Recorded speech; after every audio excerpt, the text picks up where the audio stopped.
First off, thank you to everyone for being here. This is the Chang Gang Podcast, episode 19, featuring Sincerely Sinful, aka Cindy. Cindy, thank you for the time and for committing to this. I really appreciate you. You're an amazing person and you're famous. You're what? Stop! No. I had to throw that in there. Oh my gosh, caught me off guard for a second. Yeah. Aside from that, guys, keep in mind that the panel is gonna be on the top right. You can see it's episode 19, and on the bottom right, you could see my IG and Cindy's Twitch. I don't know if you had, or if you have an Instagram account that's public, so I didn't really include that. So. No, I don't. Sorry. No, you're good. You're good. All right. So this is all about Cindy. We're gonna get right into it. First off, Cindy, give us a brief introduction about yourself, including your interests and hobbies. Brief introduction. My name is Cindy. I was born and raised in California, 25 years old. Some interests and hobbies. I used to play tennis. It's not something that I really do anymore. But I enjoy just like the company of being around my own friends. So I guess that's kind of a hobby that I like to do, just hang out with friends. I don't do like hiking and all that stuff. So yeah, hang out with friends, just being around people. Yeah. So I don't really know what else to say. No, you're good. How would you describe your personality? My personality? Mm-hmm. Dude, I think the worst personality trait about myself that I can't get over is how indecisive I am. So. That's all you would say about yourself? Yeah, I don't know. Okay. I'm really indecisive. I am very empathetic, so I care a lot about the people that I love.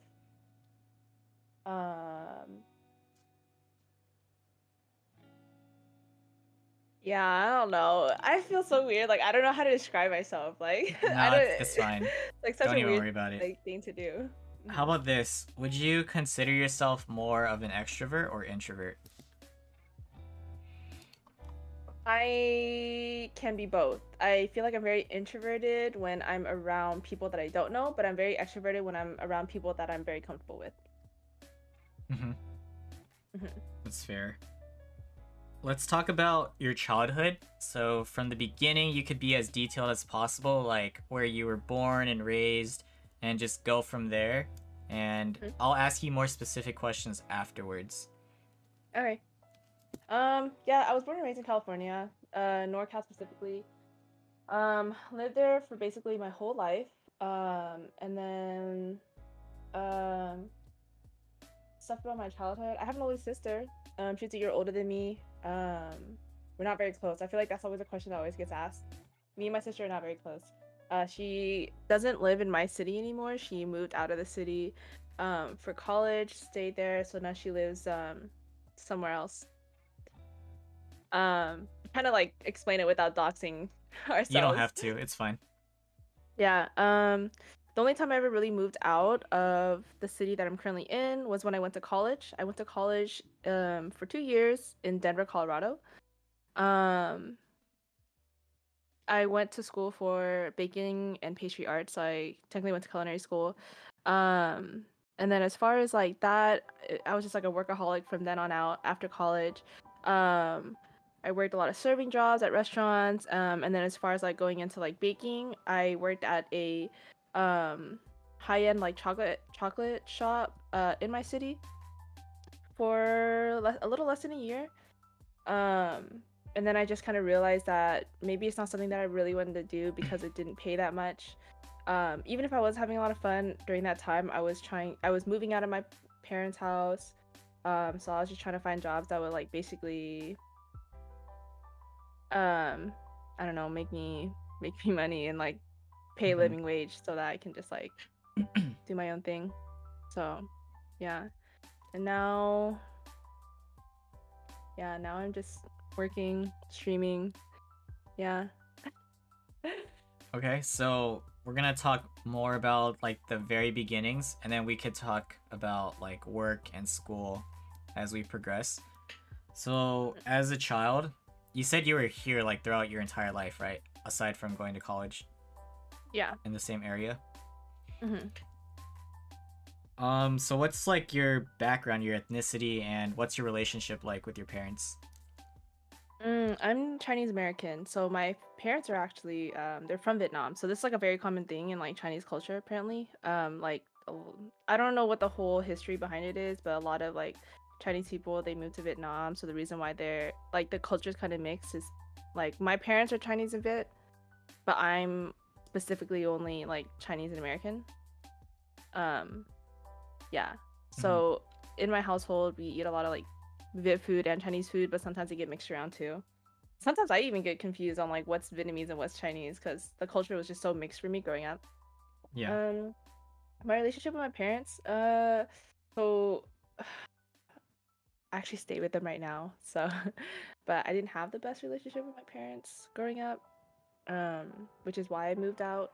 So I moved out of my parents' house at 20, and I recently moved back um last year right after my birthday.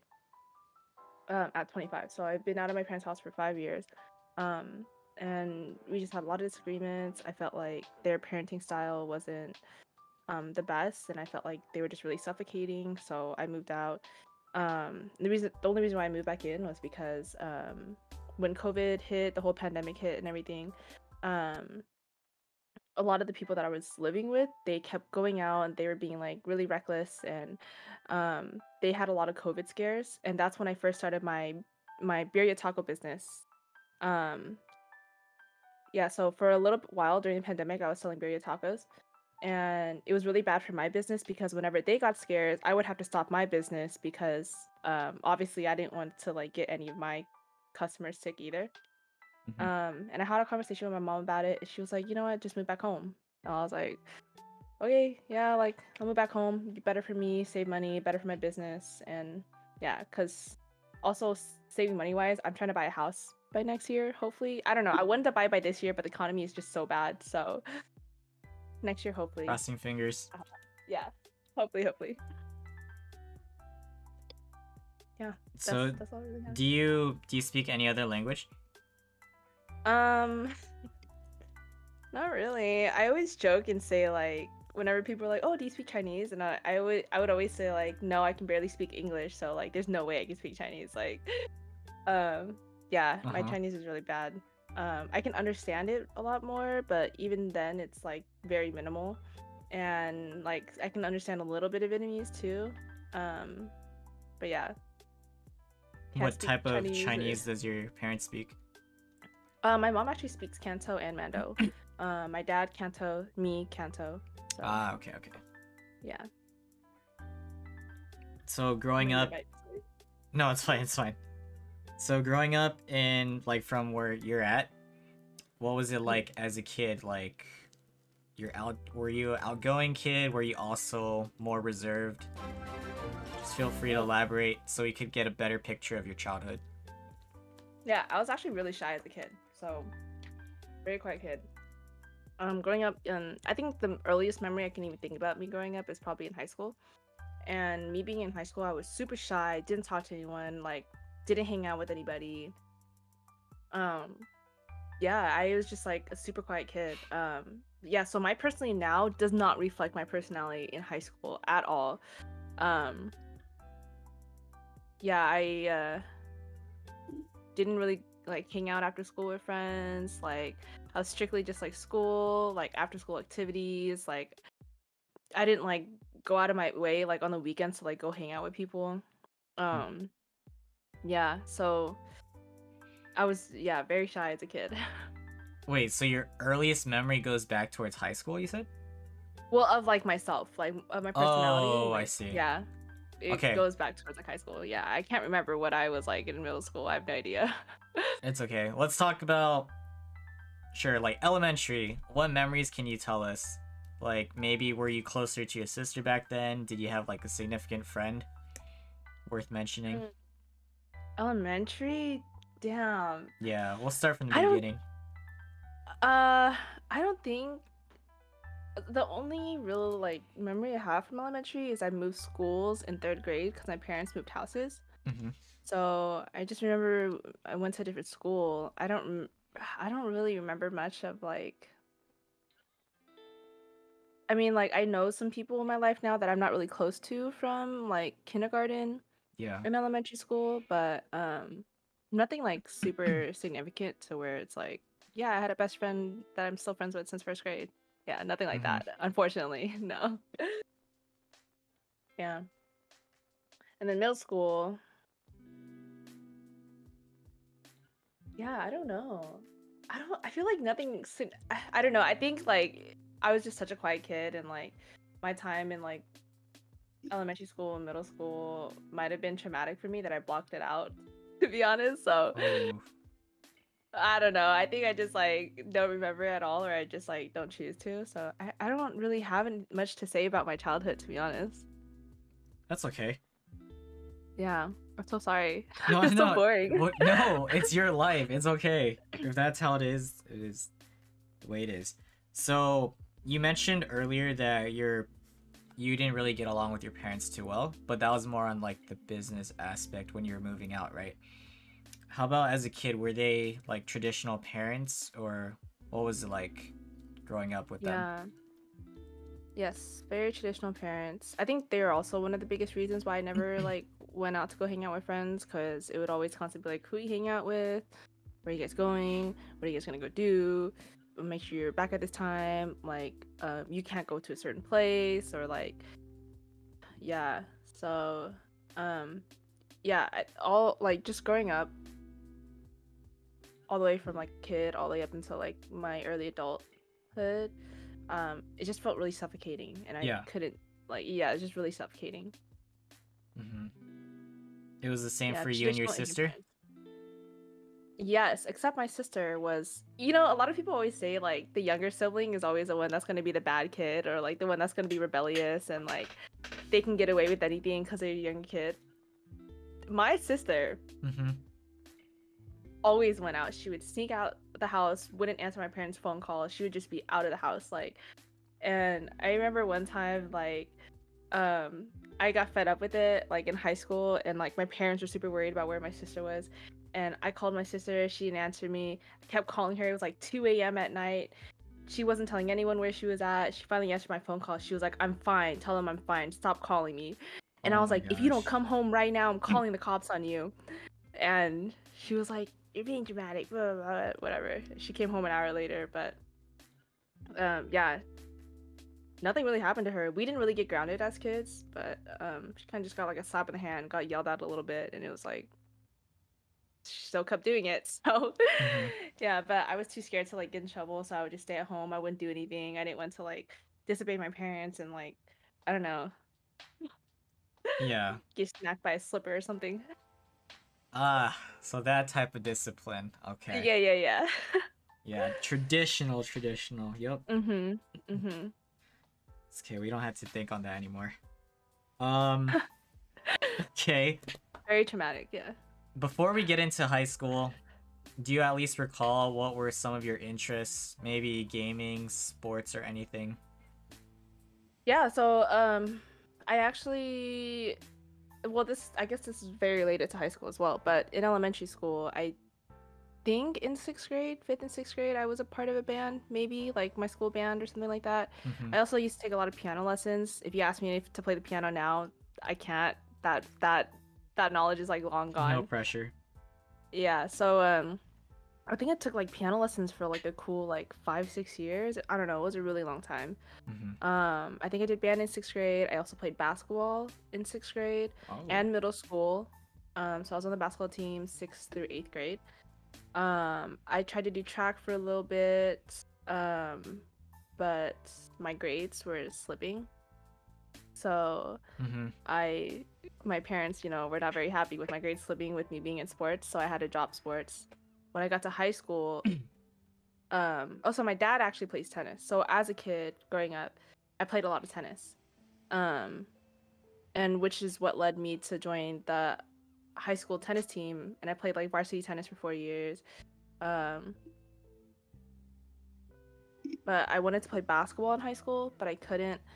Um, yeah, again, my grades were so bad in middle school that my dad was like, "No, can't do basketball." But because he played tennis and he like was very passionate about tennis. He let me play tennis in high school. Mm-hmm. And then I also did band in high school and middle school. So 7th all the way up to my senior year, for 6 years, I was in band. I did percussion.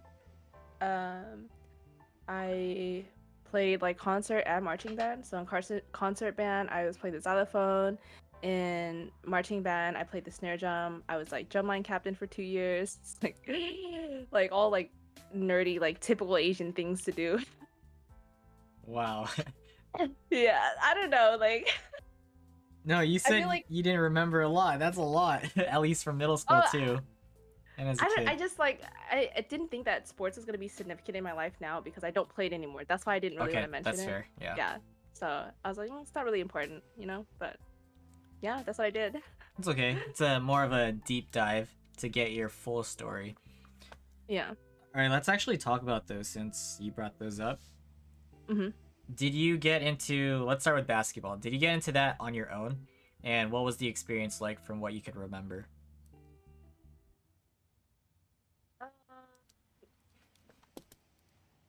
I don't remember how I got into basketball actually. I just remember like I think also like in our age, like when we were a child, it was normal for kids to like hang out in their front yard and like play in their front yard. It's not anymore because you know neighborhoods are like unsafe and whatever.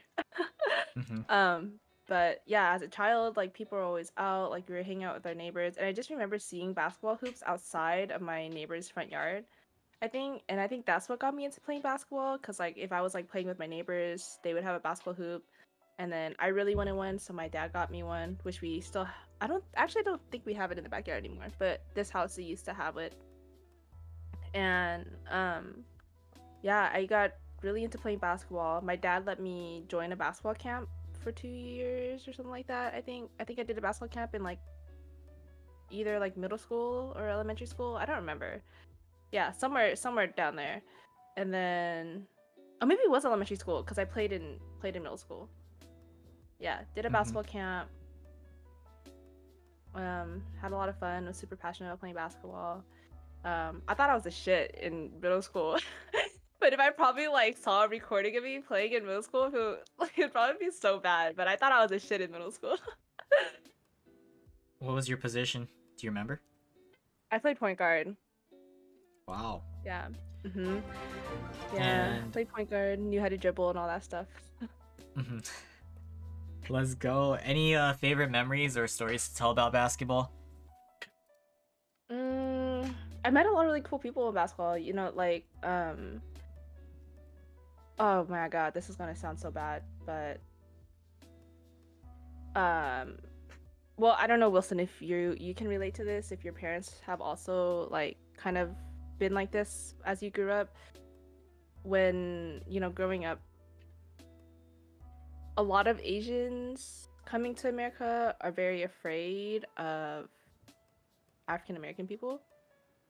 I don't know if you're like you can relate Yeah. to that, Wilson. Like we grew up learning to like be afraid of them. Like it was like really bad. Like this sounds so like I'm not like it sounds It so sounds bad. bad, but it's your truth, so no Yeah, worries. No one's it gonna sounds really judge. bad. Yeah, so like growing up when I was like in elementary school and middle school, I mean, I was actually friends with like some people. I wasn't scared of them, but I think like in the back of my head, I always thought about that where it was like oh, they're scary, like they will take advantage of you, like they will hurt you, like, you know, this and that. Like it was always in the back of my head, but I would still like be friends with them. So being in basketball and then California's like super diverse. It's actually funny because Asians and African Americans, we were actually the majority in my city in our schools. I see. So Mm-hmm. yeah, having that in the back of my head, it was really nice to be able to join the basketball team because there's a lot of other like African Americans there, and I was like friends with them. We were cool, and it kind of changed my perspective on like, you know, not all black people are gonna be like scary and bad and like mean or like want to try to hurt you or anything like that. So that I guess that kind of helped with that. Yeah. Mm-hmm. I don't even remember what the original question was, to be honest. No, it was your highlights and like favorite memories from basketball. Oh yeah, so because of like I think that's like what my favorite part of like doing basketball was, like just learning more about like other people and not being afraid to like step outside of like just hanging out with Asians only, which is something also that Asians are known to do, specifically only hanging out with other Asians. Mm-hmm. Yeah, so I try to steer away from that. Yeah. Okay. I don't know. Do you recall why you thought you were so good? It was so good. Mhm. Cause I was able to like shoot 3 points as like this sixth grade like this sixth grader, and like I remember like in elementary school like being on the playground, like I was playing with the boys, and like they would always like want to choose me on their team, and I was like, yeah dude, I'm the fucking shit, you know, like I'm good at this game. Let's go. Yeah, this little like 4 foot girl like shooting threes in the playground and stuff, like Uh-huh. yeah, I thought it was so good. And you said you had to get out of it because of grades, right? My Okay. grades got really bad. Yeah. Academically, how good were you, like, throughout your time? I wasn't good at all. It was yeah, I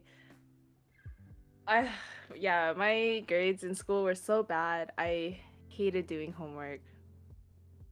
I remember like coming home from school, wanting to just like watch TV or like kick back and like take a nap, and then hearing a knock on my door, and my parents were like, did you do your homework yet? And I would be like, yeah, I already did it. I already did my homework. I did it already.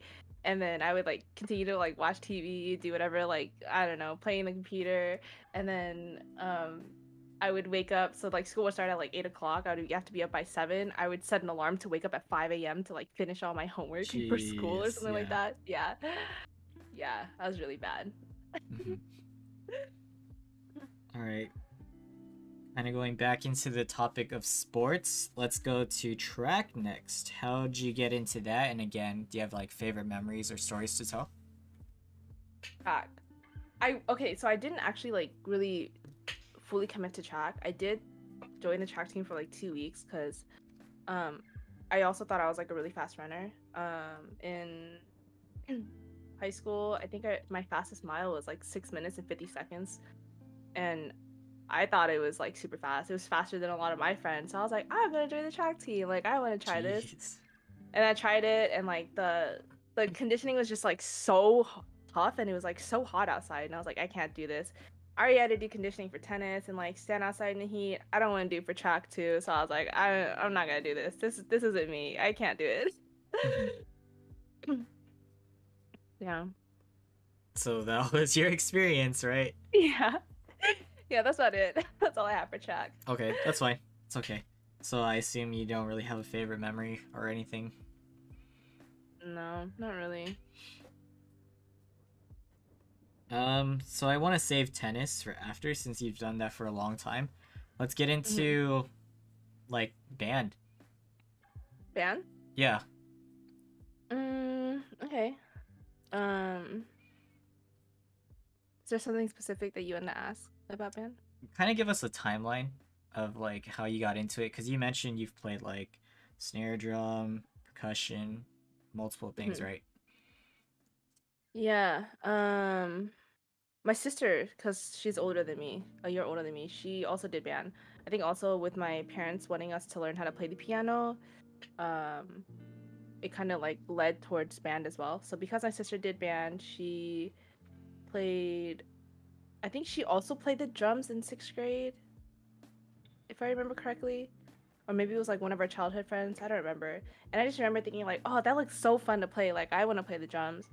And then in middle school and high school, I think she ended up playing the clarinet. And then I ended up playing the drums. So middle school through high school, I played the drums. And like did like percussion. So anything percussion. So like it was mainly just like the xylophone and like snare drum.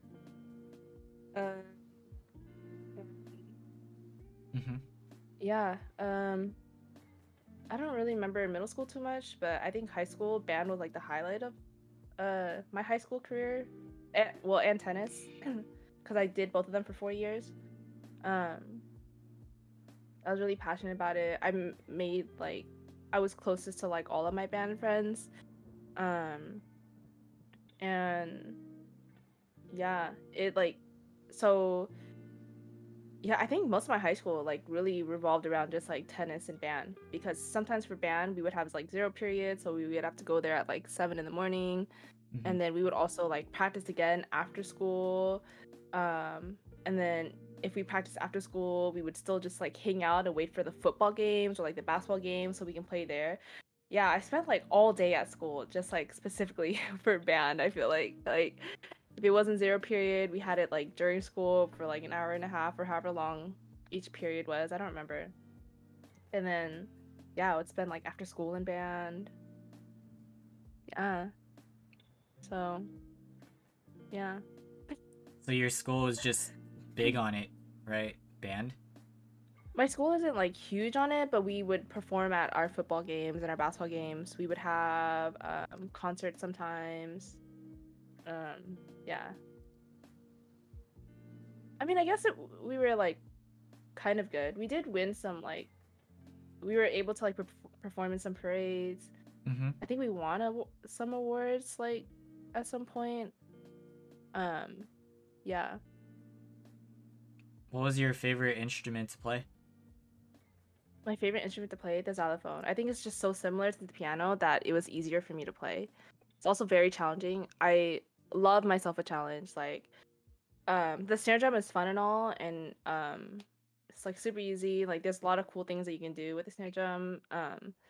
But the xylophone, like having to like hit each note perfectly at the perfect time and like playing like difficult pieces was like really fun, and I enjoyed it when like my band director would challenge me with like difficult songs to Mm-hmm. play for like upcoming performances that we had, and it was a lot of fun. How good were you individually? Since you already mentioned, like, as a school. Individually, Mm-hmm. yeah, I actually won an award at one of our performances one time. I forgot what it was for. It was for I think I have the award somewhere actually. I just need to look for it. I don't remember what it's called, Mm-hmm. but um yeah, I won an individual award at that concert. It had something to do with being like musically inclined. I don't remember the specific award. Yeah. But that was a really huge accomplishment for my senior year. Mm-hmm. Okay. Yeah. No worries. Do you also have like favorite highlights or memories from being in band, Um, or noteworthy to tell stories? I don't know. I just really enjoyed my time in band, to be honest. It was just a lot of fun. Mm-hmm. I constantly had friends there, so even if I like didn't have anyone to eat with at lunch, I would just like sit in the band room and all my other friends would be in there, and it was just nice. Yeah. I think band really brought out my personality as well, from being like super introverted to like more of an extrovert, and like yeah, it was a lot of fun. I don't know. So it was a really great experience, to be honest. So speaking on that, being like a band and tennis kid, how would you categorize yourself within like the typical stereotypes of high schoolers? Fucking band geek. Band geek? I was definitely a band geek. Like people like I think people knew me more from band, like being that girl that played the snare drum than anything else in school. Like I was definitely one of those like band geeks. Like yeah, Snare for sure. drum. Mm-hmm. There were a few people that knew me for playing varsity tennis. But more so like band for sure. Um, yeah, people always knew me like because like during football games and like all the people were out there, they would be like, "Oh, yeah, you're that girl that plays the snare drum." Yeah. Mm-hmm. So talk a little bit about how your personality changed and why. Like, did you meet certain people and it just came out, or how'd you like transition?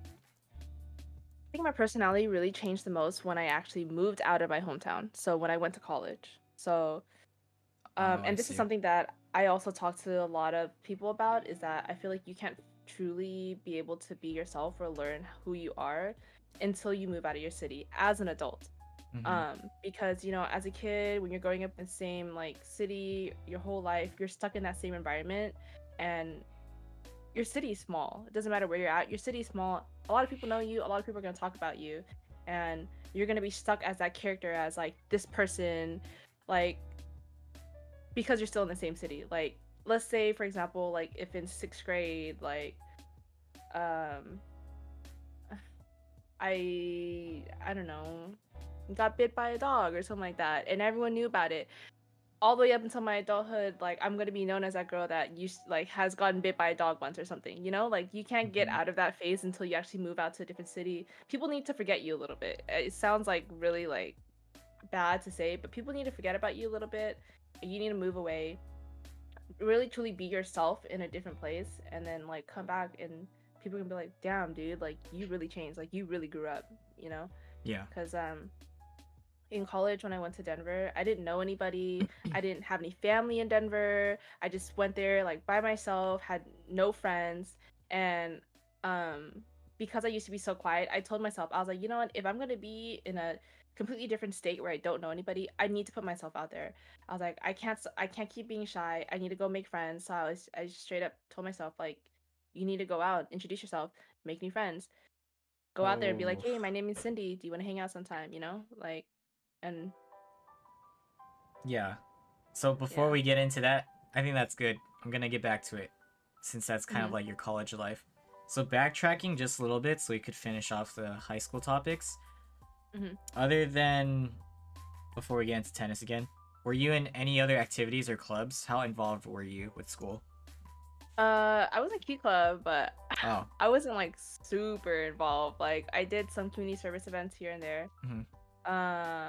I was also in Poly Club, but I only did it for a year. Also wasn't super involved. Um, yeah, I don't think I was really in Oh, I did Link Crew. I forgot. I also did Link Crew. If you guys don't know what Link Crew is like a leadership thing where like you help um you like get a group of freshmen and you like kind of help them um in their first year of high school, kind of show them where the classes are, check on them, like do activities with them, try to make them comfortable in your school. So that's kind of what like a link crew leader did. Yeah, I think that's it. I don't think I did anything else in high school. And throughout your time in high school, were you ever close to your sister? No, actually that was the time where we got along the least. Yeah. Even though we were just a year apart, we would be in school together. She would never talk to me. She would never want to hang out with me. She would never want to like sit with me. Like, yeah, I remember like after school, she would be hanging out with her friends, and I'm like ready to go home. So I'm trying to like stand next to her, and she'd just be like, "Go away, dude. Like, dad's not here yet. Like, go hang out with your own friends." And like, she was just so mean to me. Yeah. Yeah. Dang. Oh, No, my sister does not look similar to me. No, we look very different. so since we're on the topic of school still, have you ever been bullied or encountered any sort of bullying?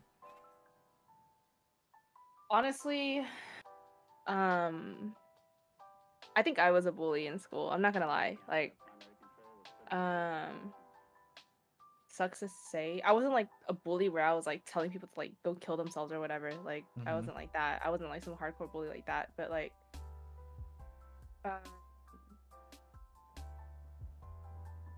I don't know. I don't think I ever really got bullied. I feel like if anything, because I didn't get bullied, I probably was the bully. Um, I don't really know how to describe Mm-hmm. why I was a bully. Um,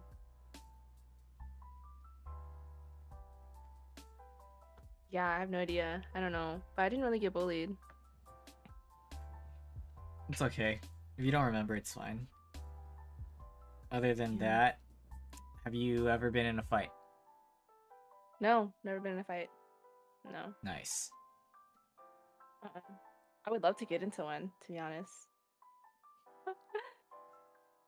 Why is that? I don't know. I just want to The experience it. Like, thrill I of feel it? like it's just something. y- Not the thrill of it. I think I just need to like do it once and like be over it. You know, like I don't know. So I always joke with my friends, like whenever we like go out to the club and stuff like that, I'd be like, anyone's fighting you, dude, I'm hopping in. Like I will fight for you. You can stand on the side. I will literally fight for you. I don't care if it's a girl or a boy or like a freaking grown ass man. I will fight them. I don't care if he's like 6 feet tall and like super buff. I will fight him. Mm-hmm. I still get to fight. I don't know. Maybe that will come one day. We'll see. We'll see. I don't know, Wilson. If you want to fight when we meet up, just let me know. I'm not fighting you. I'm not trying to cry. All right. Anyways, let's talk about tennis before we move on to college. So, okay. Talk about how you got into it. I know it's because of the influence of your dad, but let us know about the experience through the whole way, and also, again, mention your highlights and favorite memories. Yeah. So in high school, yeah. So growing up, I played a lot of tennis with my dad. He would always take us out to like the tennis courts. We'd play a lot. Oh, you and your sister? You're saying us? Yeah, both of us, me and my sister. Yeah, we would play a lot of tennis growing up, and then when high school came, she joined the tennis team. So when I got into high school, I also wanted to join the tennis team. My experience in high school, I think I had a lot of up and downs with being on the tennis team because my sister was on it, and we didn't really get along. I remember I did something like super dramatic where I think it's like my sophomore year for tennis tryouts. I already knew I was gonna be on the team because I hit varsity the year before. You were varsity all 4 years? Yeah. Oh shit. Nice. Yeah. And I already knew I was gonna be on the team, but I didn't want to be on the same team as my sister. And I remember one of my friends also tried to try out, who was also friends with my sister. And I just remember thinking like, if she doesn't make the team, I don't want to be on the team because there's no way I can make it through this tennis year with my sister on it without my friend being here to like, you know, protect me from my sister or whatever or something like that. And I remember she didn't make the cut, and then I called my coach and I was like, Coach, I'm quitting. I'm not playing tennis. And then she was like, did something happen? I was like, I just don't want to play anymore. I don't want to be on the team. I was just like super dramatic high school kid. Yeah. But then I ended up changing my mind and I was like, I'm just kidding. Take me back. Like, I want to play. Yeah. So yeah. But me and my sister didn't ever really talk. I just like hung out with my own tennis friends in school, and yeah. What positions did you both play throughout the years? Positions? Well, there's only doubles and singles. Yeah. So, I think actually, I don't even know if she played throughout her whole high school career now that I think about it. I don't remember, but I did doubles my first year. So the varsity list is like 1 through 12, and then anything under your JV. And I 1 through 12. varsity, okay. Yeah. So 1 through 6, you played singles. 7 through 12, you played doubles. So 7 and 8 were doubles. 9 and 10 was a double. 11 and 12 was a double. You guys had 6 singles? Whoa, that's so cool. Okay. We had 8 courts as well, though. So our school had 8 courts. A lot of the schools in my district, they had 8 courts. So whenever we would play in like matches, basically one for everyone except for like the last varsity doubles and JV. So my first year I was at the very bottom. I was 12, playing doubles 12. And then my second year I played singles, and I was singles number 3. Wow. And then my junior and high school year I played singles. I was number 1. Damn. Yeah. You were good. Okay. But again, my school was not very good. So me like bragging about being in varsity for all 4 years, my school was not very good. We didn't win a lot of games. So I personally also didn't win a lot of games. The other schools were a lot better. So yeah. Yeah. Oh my gosh, and you were labeled as the person to play the snare drum, not the best tennis player in the school? Well, some people did, some people did like recognize me. They were like, "Oh, you're that girl who's like varsity number 1 on tennis." But tennis isn't a very popular sport, you know. Facts. So like, yeah. So a lot of more people knew me from band than they did from tennis. But yeah, it's kind of weird because like a few years back, like up until like a few years back, there were still some people that would come up to me and be like, "Oh my God, did you go to this school? You were like never one of the varsity team or something like that." And I was like, "That's so weird that you recognize me because I do not look the same at all." Yeah. Favorite memories then from tennis? Favorite memories, just meeting all the good people, to be honest. Like, I made a lot of friends in tennis. My best friend, right now, we play tennis together. And we're still friends to this day. So, she's a year younger than me, so she was a freshman when I was a sophomore. But we were in the tennis team together. She's also super fucking smart, so we were in the same math class together. Yeah. Yeah. Yeah, so just meeting new people, meeting good friends. Um, I know you want to get into college later, but I think this is going to be related to something that you are going to want to ask me in college. One of the friends that I met in tennis, I was actually really close to her. She was also a year younger than me. And when I went to college, she actually committed suicide. She also plays a huge part in my life. It's also a reason why I have like the semicolon on my finger. If those of you guys don't know, the semicolon is basically supposed to represent like when a semicolon is used at the end of the sentence, it means that like the sentence is still gonna continue. Kind of just like her story is still gonna continue, like her life story is still gonna continue even though she's like gone. You're talking about the one that was younger than you? Like I'm just talking about like the semicolon. So like Oh, sorry, I meant the person. Oh yeah, she committed. Yeah, not my best friend right now. But different someone person. on Okay. different person. Yeah, she was also on the tennis team with me, also a year younger than me. We were also really close, and yeah, she took her life away from herself, which also really played a huge role in my life, I feel. Yeah. Okay. Just finishing up the tennis talks. As a person, how competitive would you say you are after doing all those type of sports and activities? Very competitive. I was really competitive in tennis. And if it wasn't with the opponents, it was with myself. Just trying to constantly get better. And I'm still like that to this day, where I constantly just want to get better. Whether it's like something as simple as like playing Valorant or just like being better as a person. Like I always want to be a better person than I was yesterday. And I know it's such a cliche thing to say, but I genuinely mean it. Where like I don't want to make the same mistakes as I did the day before or even like a second before. Which is also why I feel like I have like really strong work ethics as well, where I always want to be a better version of myself. Yeah. So even if I'm not competitive with other people, I'm very competitive with myself. Yeah. Of just like trying to be better than I was before. Yeah. So after high school and then into college, you played tennis a little more, or is that when it phased out? In college, I did not play tennis. No, unfortunately, my college did not have a tennis team. We didn't have any sports. It was a culinary school, so they had a basketball team, which I thought about joining, but I ended up not joining because I didn't play all throughout high school. And they had a lacrosse team. I've never heard of lacrosse before in my life until I came to Denver, to be honest. Yeah. So that was like super new to me. Yeah, but I stopped playing tennis after that. Okay, so after everything you've told us so far, do you think there's anything else you want to talk about throughout high school and before?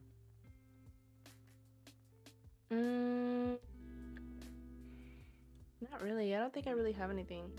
That's fine. To say. Okay, let's transition to how things were for you after high school. And yeah, just lead into college. Yeah, so college, obviously my grades weren't good. We talked about academics already. I was not a good student. So getting into like UCs and like state colleges, even just state colleges, I couldn't even do. And my parents like talked to me about going to community college or well, they really wanted me to push for a state school, but yeah, my grades weren't there. So I looked up culinary school because I remember when we were looking at colleges that we would potentially want to apply to in senior year, one of my counselors actually brought it up that like, hey, like you should try this culinary school if this is something that you're interested in. Um, I was like, what? That sounds so cool. So I looked into the school, and I was like, you know what? This might be a nice change for me to do. Um, yeah. So I told my parents about this school. It was a private school. Uh, I was really selfish during this time. Um, and my parents, I remember telling my parents like, I want to go to the school. They were like, no, it's too expensive. Very fair. Private schools are very expensive. But I don't know. As a kid, I didn't really like know too much about money, and I was like very like selfish with like my own time and like what I wanted to do. And I was like, no, I'm going to the school. I don't care if you pay for it. I'm going. Like, you don't have to pay for it. I'll get a job in college and I'll pay for it myself. And I think my parents were like, no, you're not going to get a job while you're in school. You need to focus on school. And I was like, no, I don't care. You can't stop me. I'm going to go. So I didn't really give my parents a choice. And then my mom ended up like helping me pay for school. My dad would send me money here and there because I couldn't get a job. They actually hung on to my social security card so I couldn't get a job. What the heck? Yeah. Yeah, so in college I couldn't get a job, so my dad was sending money here and there. My mom actually paid for the school for me. I'm super grateful for it. Denver, right? Yeah, Denver, yeah. Okay. Yeah, the decision is super selfish of me to like have to like force my parents to basically just let me go. Yeah, that's kind of how I got to my school. Was this when you were 18? I was 17. Okay. I turned 18 when I got into college. Got it. Yeah. So, yeah. I went to school in Denver. Went to culinary school. It's a lot of fun. I was able to feel more like myself because I wasn't stuck around the same stereotype that I grew up living in of like how I was, in my city. So it was nice to like really just like be whoever I want to and not feel judged by anyone because people didn't know me, Yeah. Yeah. Yeah. Here, specific questions. So what was the transition like when you got to Denver? What was like the diversity like, or just the city in general?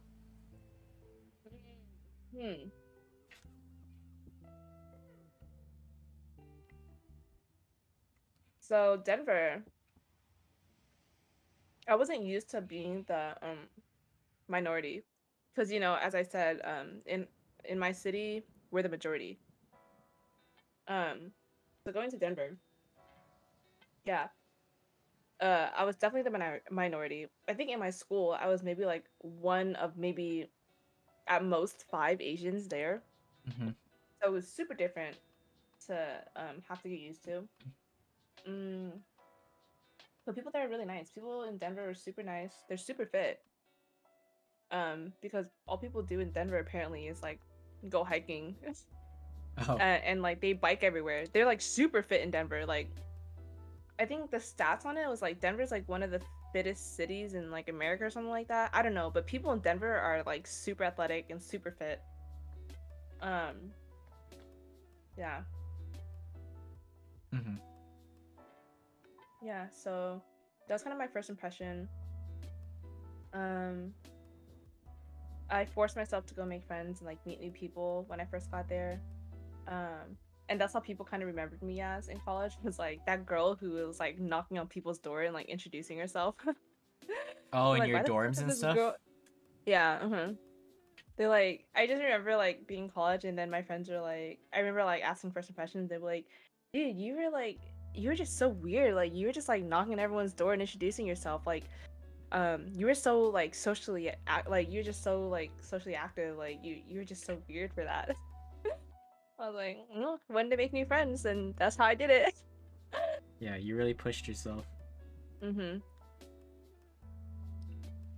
So in regards to culinary school, how long were you in there for, and like, do you have any specific stories to give us a better understanding of what it's like to be in culinary school? Yeah, so I was only there for 2 years. It's a 4-year program as well. You still take your GE classes.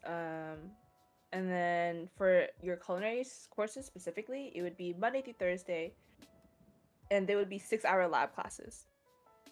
So you would be in the kitchen for 6 hours. You go through different courses. So like for example, like your first course is obviously like the introduction course. And then we also have like intro to baking course. We would have like a chocolates course, a plating and like hot desserts course. We got like a bread course. What other courses do we have? Um, yeah, there'd be just like a bunch of like different courses that you would take specifically towards baking, and then like hitting specific like um regions of like baking, I guess. So cookies, cakes, um, advanced cakes. Mm-hmm. Yeah, that's kind of like the classes that you would take. Was it stressful for you personally throughout your whole experience? Yeah, you kind of have to get used to people yelling at you, because when you're in the kitchen, things move by pretty quickly. Mm-hmm. You're gonna get used to your chef being like, "Why are you doing that? That's not good enough. Your technique isn't good enough. Your timing is off. Like this is burnt. Like, uh, your icing isn't whipped enough." I don't know. Yeah, some chefs were really nice. Some chefs were like really mean. I remember there's this one chef. I don't remember her name, but everyone hated her. Everyone at my school hated her. She was just so mean, and something that she did to us is like we would have our practicals, which would be like so. Oh, I forgot to mention like your courses for each class would be 9 days. So it'd be Monday through Thursday. And you only have 9 days of that course before you move on to the next one. So for example, like you had 9 days of intro to baking, 9 days of like cakes, 9 days of chocolates, so on and so forth until the trimester ends. Oh, it's pretty quick. Yeah. So on your ninth day, you would have your practicals, which is where there's a bunch of things that you need to make, and then they'll grade you on how well you did it. Mm-hmm. Presentation, how long it took you to make, how well the food came out, stuff like that. And I remember there's this one chef, um, he wouldn't just like look at it and grade it. She would ask you, "What grade do you think you deserve on this?" Obviously, everyone's gonna think they did their best. And you say like an A. She'd be like, "No, C." What the And heck? I was just like, dude, I hate you. Like, you're literally a bitch. Like, I don't like you. Like, Mm-hmm. I was like, why would you ask me to grade something and then just straight up just be like, no, it wasn't. Oh, and then even worse, she'd be like, you think that's an A? Why do you think it's an A? And she'd be like, no, it's a C. Blah blah blah, whatever this and that. I'm like, dude, I just fucking. Why can't you just tell me like what I did wrong? Like, why are you gonna like do that to me? Like, what was the point of that? Uh-huh. I just hated her. Yeah. Jeez. What Hmm. else? What else did you do while you were there in Colorado? Um, went to my first like parties and like drank for the first time in college. Because again, like when I was in high school, Mm-hmm. didn't do all that. I was like, Oh, that's a good topic. We're definitely gonna talk about that. Don't worry, yeah, I'm saving the party topics, the social aspects. okay, okay, Yeah. Okay, just yeah. strictly school stuff. Were you involved in any other things like activities in clubs for college at Oh least? man, I'm so ashamed of this, and Uh, I hate saying this, but I was a part of a sorority. okay. Yeah, I hated it. The only reason why I joined was because when my sister went to college, I remember like when she came home, she was like, I tried to rush for a sorority, um, and she didn't get in. And I remember jokingly like trying to like talk with her. I was like, oh, I'm gonna join one too. She was like, you're not sorority material. They wouldn't take you. And I was like, I bet. I went to Yeah. college the next year, joined a sorority, rushed, and like got in. And I regret it. I mean, it was like I guess I don't regret it. Like Mm-hmm. I can't say that I regret everything that I did because obviously you learn from those experiences. Yeah. But I didn't enjoy my time. I'll say that. Um. So you don't want to talk about why or what? Why I joined? Why? No, like why you didn't enjoy it? Oh. Um, again, school did not have a lot of Asians, so I think I was only like one of two Asians in my sorority. Uh-huh. For my first year. My second year, there's three of us. Um, uh, obviously in sororities, you're gonna like party a lot and whatever, and being surrounded by a lot of like other white people. I Mm-hmm. remember one time, one of them came back and they were like, "Yeah, white power, something, something, something," and I was like, "Excuse me, like." What did you just say? Like, and being in Colorado, also a lot of people that went to that school came from the South as well. Mm-hmm. So having them be like, "Oh my gosh, you're Asian? That's so cute. That's so different." And I remember some of them would only hang out with me because it would be like, I'm so my friend group is so diverse. Like I hang out with Asians too, and it'd be like fucking me. Like I hated it because I felt like I just felt used. Like I felt like Aw. I was only there just for like Yeah. to add color, a little sprinkle of color to you to the sorority. Mm-hmm. Yeah. Wow. Wait, so this was just 1 year that you were in it? I was in it for 2 years. I dropped in my second year. Or like I dropped halfway into my second year. So I was only at the school for 2 years. I was still in it the next year after, but I dropped halfway. So I know you were in it, but how involved do you have to be when you're a part of that?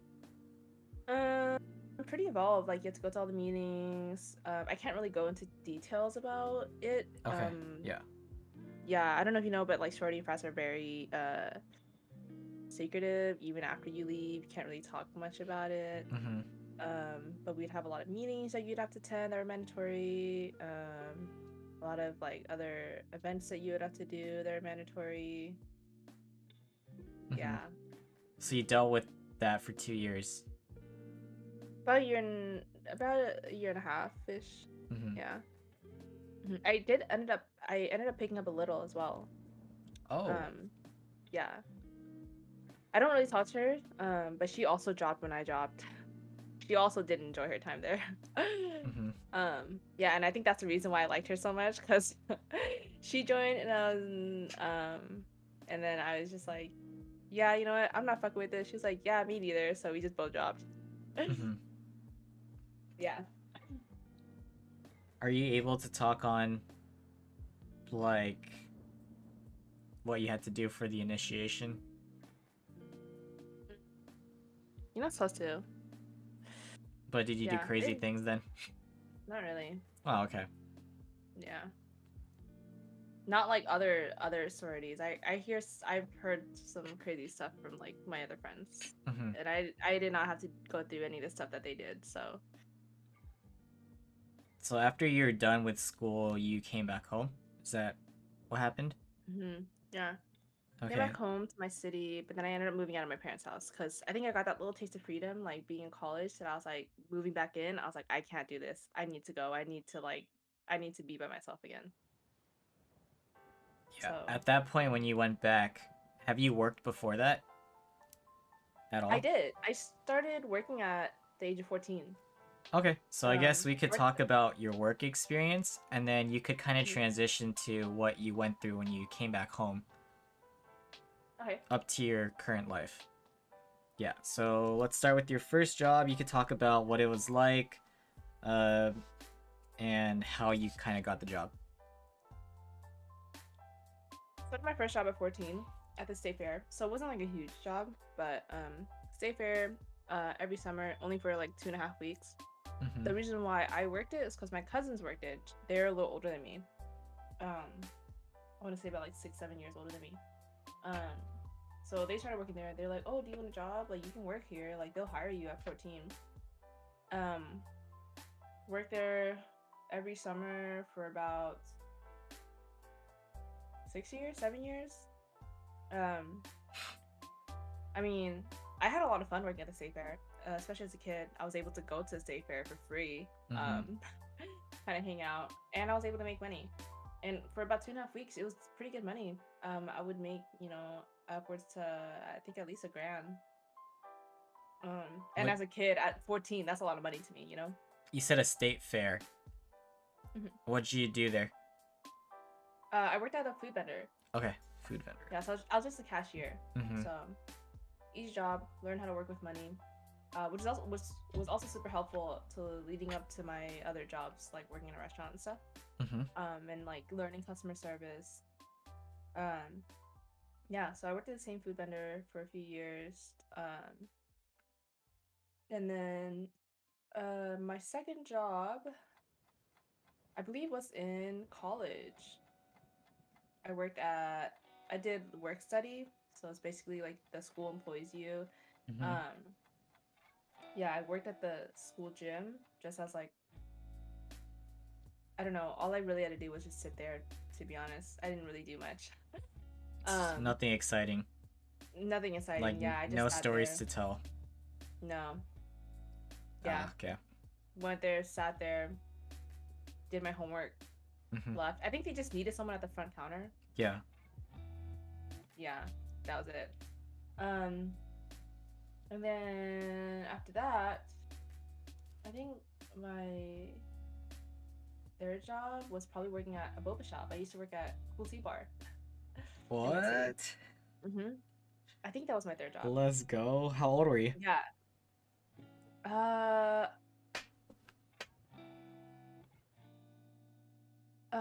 Fuck. How old was I? 19 maybe? 19? 20? 19? I think it was 19. I don't know. I don't remember, to be honest. Wait, this is when you were still going to college in Colorado, or what? No. I was back home, so it was after college. Got it. 17, 18, going into 19. I was either 19 or 20. I worked at Cool Tea Bar. Mm-hmm. I feel like I'm missing something. Oh, I used to work at I interned at a hotel when I was on my second year of college. Mm-hmm. For my because you had to do a 3-month internship for my field of study. The fuck? What am I trying to say? My Like for culinary stuff, or what? yeah, for culinary. Uh-huh. So I interned at a hotel for 3 months. Worked in their kitchen as a pastry chef. After Cool Tea Bar, I only worked there for a few months. And then I worked at sushi restaurants. I applied for 2 sushi restaurants. I got hired at both at the same time. They let me work there. They said it was okay. So that was my first serving job. Worked at 2 separate sushi restaurants. I quit one of them because the tip was like kind of ass. So like I think maybe like 3 months into working both jobs at the same time, I quit the one that didn't make as much money, and I started working more at the other sushi restaurant. During my time at that sushi restaurant, I also worked I think like maybe a year and a half in, I got a job at a chocolate shop. Like a really high-end chocolate shop in my city, in my downtown area. And I worked at their kitchen and worked at the sushi restaurant at the same time. So there's a lot of like juggling 2 jobs at the same time. Wait. So this is after the Cool Tea Bar? After Cool Tea Bar. After Cool Tea Bar, I quit Cool Tea Bar and I worked at the 2 sushi restaurants. Okay. Both of them at the same time. Quit one of them. Worked at a sushi restaurant, and then a little bit more down the line, I worked at a bakery plus a sushi restaurant. And then I quit the sushi restaurant to work full-time at the bakery because I had to work there 40 hours a week. But the pay wasn't enough for me to like live off of. So I worked at the bakery, and then I worked at the last restaurant that I worked at, which I think a lot of people know what it is, Boiling Crab. I used to work there. So I worked at the pastry shop and at Boiling Crab, and I was grinding like 60-70 hours a week of work. Jeez. Yeah. And then eventually on the topic of I think you might want to note this down too, on the topic of like partying and stuff. During that time where I was still working 60-70 weeks and I first started working at Boiling Crab, a lot of the people that I met at Boiling Crab were really wild. They always wanted to hang out. They always wanted to go out. And when I worked at the bakery, my shifts were either started at 5 o'clock in the morning or 6 o'clock in the morning. And when I first started working at Boiling Crab, they were like, yeah, let's go out, let's hang out. And I had such bad FOMO that I would hang out with them. Uh-huh. And that also leads into like a different partying section of my life during that time. Got it. Yeah. I would still go out anyways, sleep for 2 hours, go back to work in the morning, and do it all over again the next day. Yeah. And then I quit the bakery after a few months in of working at Bowling Crab because I moved up. So I started working at Bowling Crab as a host, and then I moved my way up to a server. And when I moved up to the server, that's when I quit the bakery because I was like, I can't do this anymore. I'm just gonna live off of tips. Like tips is really good here. The bakery Um, is the same one where you were working at the sushi place, right? One of them? mhm, Okay. yeah. Mm-hmm. I was constantly like, yeah, going back and forth, like juggling between two jobs. Yeah. And yeah. Got it. Yeah. So when I was working at Bowling Crab, I was also working at Jen. Oh shoot, so that's the next one. Yeah, yeah. Yeah, that's the next job that I had. So I was working at Bowling Crab, and then I worked at Jen because Jen opened up in my city, and I worked there for a little bit, helped them open, and then I didn't like it anymore because they were like constantly understaffing us, and me working at Bowling Crab already, it was already tiring enough to have to like work there and then come to work at Jen and then work understaffed. Like I didn't want to have to do all that hard work. It was just too much for me. Mm-hmm. So I quit Jen after a few months, and I was only working at Bowling Crab. Moved all the way up to manager. Quit Bowling Crab, and now I work at the place that I work at right now, which is another restaurant. I'm not gonna name what it is. It's a high-end sushi restaurant. Sushi restaurant. That's your Yeah. only job now. That's my only job now. Wow. Yeah, That's I work a lot of jobs. That's a history of jobs right there. Yeah. Okay, so I guess considering that you've worked at all these places, what is like the best experience you've gained? And tell us like stories, like interesting stories if you'd like. Because customer service is serious. I'm sure there's a lot of great moments. I think my best stories come from working at Bowling Crab, honestly. Okay. I have a lot of videos on my phone of just like crazy customers, like some weird customers, just like, oh my Those god. stories. Yeah, like the people that we had to deal with there was just, it was just so insane. I even had like someone call the cops on me at one point because I wouldn't refund his money for the food that he didn't like but also didn't have anymore. And he threatened to call the cops on me, and he did call the cops on me, and the cops are kind of just like, okay, well, don't they have like security over there at their plaza? They're like, we can't help you there, go talk to the security. And the security was working for us, so he was like, I can't help you, buddy, like just fucking go home, like Yeah. you're wasting your time. Yeah, crazy stories. A lot of like dealing with just like homeless people trying to eat and like getting them like trying to dine and dash and getting arrested. Also just people in general dining and dashing. Yeah. I've had someone like straight up just walk out on me like while they were talking to me because it was a big party. What they had 4 separate checks. We were paying them out. I was on the 3rd check. The person for the 4th check wasn't there. So I grabbed the card for the 3rd check and I was like, hey, where's your friend at? They need to pay for the 4th check. They're like, that's not my check. I was like, okay, well, you guys are in the same party, so someone needs to pay for it. I still hang on to her card, haven't even charged it yet. She was like, I don't give a fuck, like, I'm not paying for that shit. I don't fucking know her, whatever. We were like arguing back and forth for a little bit. And then the 4th person comes in. She's like, what's going on? I'm here, relax. I was outside smoking. I was like, okay, well, this is your check. And then they were not gonna pay for it regardless because they were like, nah, fuck this shit, like, I'm fucking leaving. I still had the lady's card in my hand, so I was super confused why they were like walking out. They ended up walking out, and I followed them outside. Straight up, just dine and dash on me. I can't really do much, and you had the card still. I still had the card, yeah, but I left it inside the restaurant, and I told someone else to try to like pay it out, and I was so confused. Like I was like, why are they walking out? And I still have this lady's card. Ended up getting declined. She didn't have enough money on it. Oh no. Yeah. Okay. So I could understand now why she walked out and didn't give a fuck because there was no money on the card. Yeah. Yeah. But yeah, I followed them outside I really thought they were gonna fight me, and I thought this was gonna be the first time I got into a fight. It would be at Boiling Crab. It didn't happen. Like she like came up to me, she like pushed me, or she didn't like push me, but she like with her fingers, she was like, "You need to back up because I don't have the money." And I kept following her to her car. Nothing happened. Damn. They just like dipped out super fast, and like, yeah, I couldn't do much about it. But I was just like, dude, Your yeah. management was cool with that? Like you just going out following them?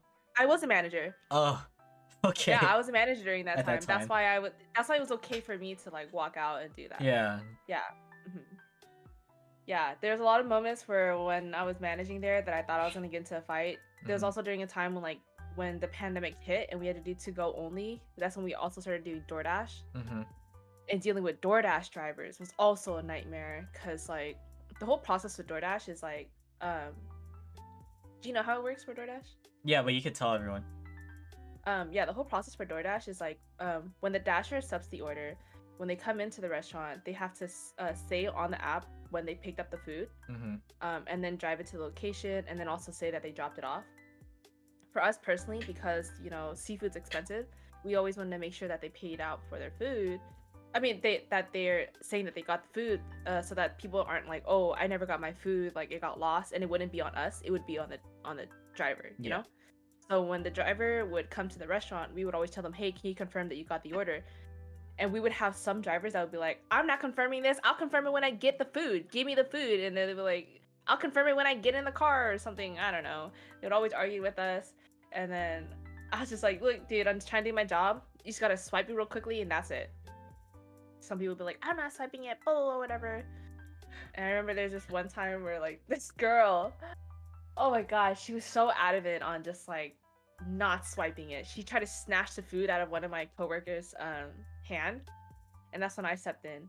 Mhm. And oh well, actually, she did snatch it. She walked out, and because she snatched it, she ripped the bag. So she tried to come back in to get it rebagged. That's when I came in.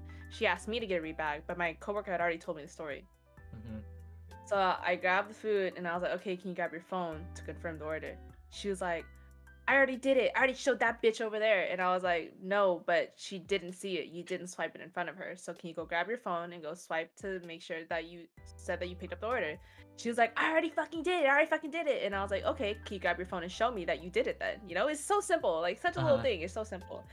I was like, I'll rebag this food as soon as you can get that done for me. You know, like you can be on your, you know, merry happy way, you know? And we were like arguing back and forth. She just kept telling me to like rebag it. And I also thought I was gonna get into a fight with this girl because she was like in my face. And we were to go only too. So like she was just like screaming at me. Like people were like coming in and out to like pick up food and she's just like yelling at me and everything. And I'm just like, dude, like it's so simple. Just Mhm. swipe it. Like if you have no intentions of stealing the food, just swipe it. Like it's just our policy. It's just so simple, you know? Like Uh-huh. uh yeah, you would get people like that all the time. Wait, so And did she just swipe it in front of you? At least for that story? my other manager stepped in because she was yelling so loud, like she was just screaming. And he was like, oh, I kept telling her to get out. I was like, if you're not gonna do it, get out. I'm gonna rebag it for a different dasher to pick it up. I was like, get out of the restaurant. She wouldn't leave. She wouldn't leave because she really wanted the food. Mhm. I was like, no, get out. And she was like all up in my face. And then my other manager stepped in because she was getting in my face. And then he was kind of like directing her out. And yeah, the boyfriend came in, was like, what's going on? We're like, dude, just fucking swipe it on the app and then we'll give you the food. He swiped it and then they just left. But yeah, Wow. dealing with stuff like that, it was just like crazy. Uh-huh. Yeah. Like, a lot of rude customers at Boiling Crab. A lot of crazy people that we had to deal with. I love these stories. Yeah, I have a lot. So Yeah, feel we can free talk to about it maybe. yeah, just Oh, you want to talk about it now? yeah, while we're on the topic, I mean, work is a pretty big topic, especially because you worked at so many different places. Mm-hmm. Um, yeah, it's just so crazy. Like, I don't know, we would deal with like the craziest people, and there was also like the customers that we get there were also just super rude. I remember one time, this wasn't with me, but Mhm. with my other manager. Um, this girl was being super rude. Sometimes people feel like super entitled to like not paying the full amount either. Even if it's just like a little bit of change. Like, so if the order was like $20.58, right? They would give us a $20 bill and expect us to give them the food without the 58 cents. But if we keep doing that to people, you know, like the company loses money. You can't just keep like shortchanging people. I remember there's this one customer where like one of my employees handled it. He was like, "Hey, like, do you have the whatever amount cents?" She was like, "Are you fucking serious?" And then he was like, "Yeah, I just, you know, you didn't give me the full amount." She was like, "Are you fucking serious?" She like went to her car, went to go grab it, and threw it at my employee. So she left. She like threw it at the employee, snatched her food, walked out, forgot her soda. So she tried to come back in. She was like, "You guys forgot my fucking soda," and then we were just like, "Dude, you walked out. You threw your change at us, and then you just like walked out." And then she was like, "Well, give me my fucking soda." And we were like, "No, you're not getting your soda. Like, you're disrespectful to our employee. Now you're gonna like yell at us, like make a scene in our restaurant. No, we're not giving you your soda. Get out. Like, you're not welcome back in here." And she got super mad. She was super heated that she didn't get her soda. She got in her car. I guess she had a glass bottle in her car, and my manager was outside, and he was like watching the door to make sure that she didn't come back in. She threw the glass bottle at the curb where he was standing at. Luckily, no one got hurt. But yeah, crazy people. Crazy ass people. Crazy people. Holy shit. Yeah. Yeah. Wow. What a story. I think those are like the stories that really stand out to me. I don't really think there's like, I don't really have anything else. Yeah, it's fine. You're literally thinking of things on the top of your head. So, a lot of memories. Let's see, of all your jobs, do you have like a favorite? I feel like I always really enjoy the jobs that I first come into. Like, for example, like this job I really enjoy right now. When I first started working at Bowling Crab, I really enjoyed that job. When I first started working at Jen, I really liked that job. Yeah. But I think right now, the job that I'm working at right now is one of my favorites because, for many reasons, it's all my coworkers are either the same age as me or just a little bit older than me, which is really nice to not have to deal with like immaturity. You know, people aren't super petty at this job. Yeah. People are really nice. They're always willing to help. Yeah. I don't know. It's just such a different change of pace. I don't know if it's also just because it's like a high-end restaurant that people are so much more well put. Yeah, but I really enjoy the job that I'm at right now. I have no complaints. Yeah. I really can't complain. Yeah. Speaking on pettiness, have you experienced like coworker drama and stuff like that? Yes. Yes. All the time. I've actually been in some drama myself because when I was working at Bowling Crab, I was living with some of my employees, but it wasn't always like employee manager relationship. Like, we're all just like co-workers together, and then when we were living together, that's when I moved up. And when I got promoted, that's when like things kind of went downhill. Yeah, a lot of drama at work about it. Not like super obvious, but obviously there's a lot of tension when we would work together.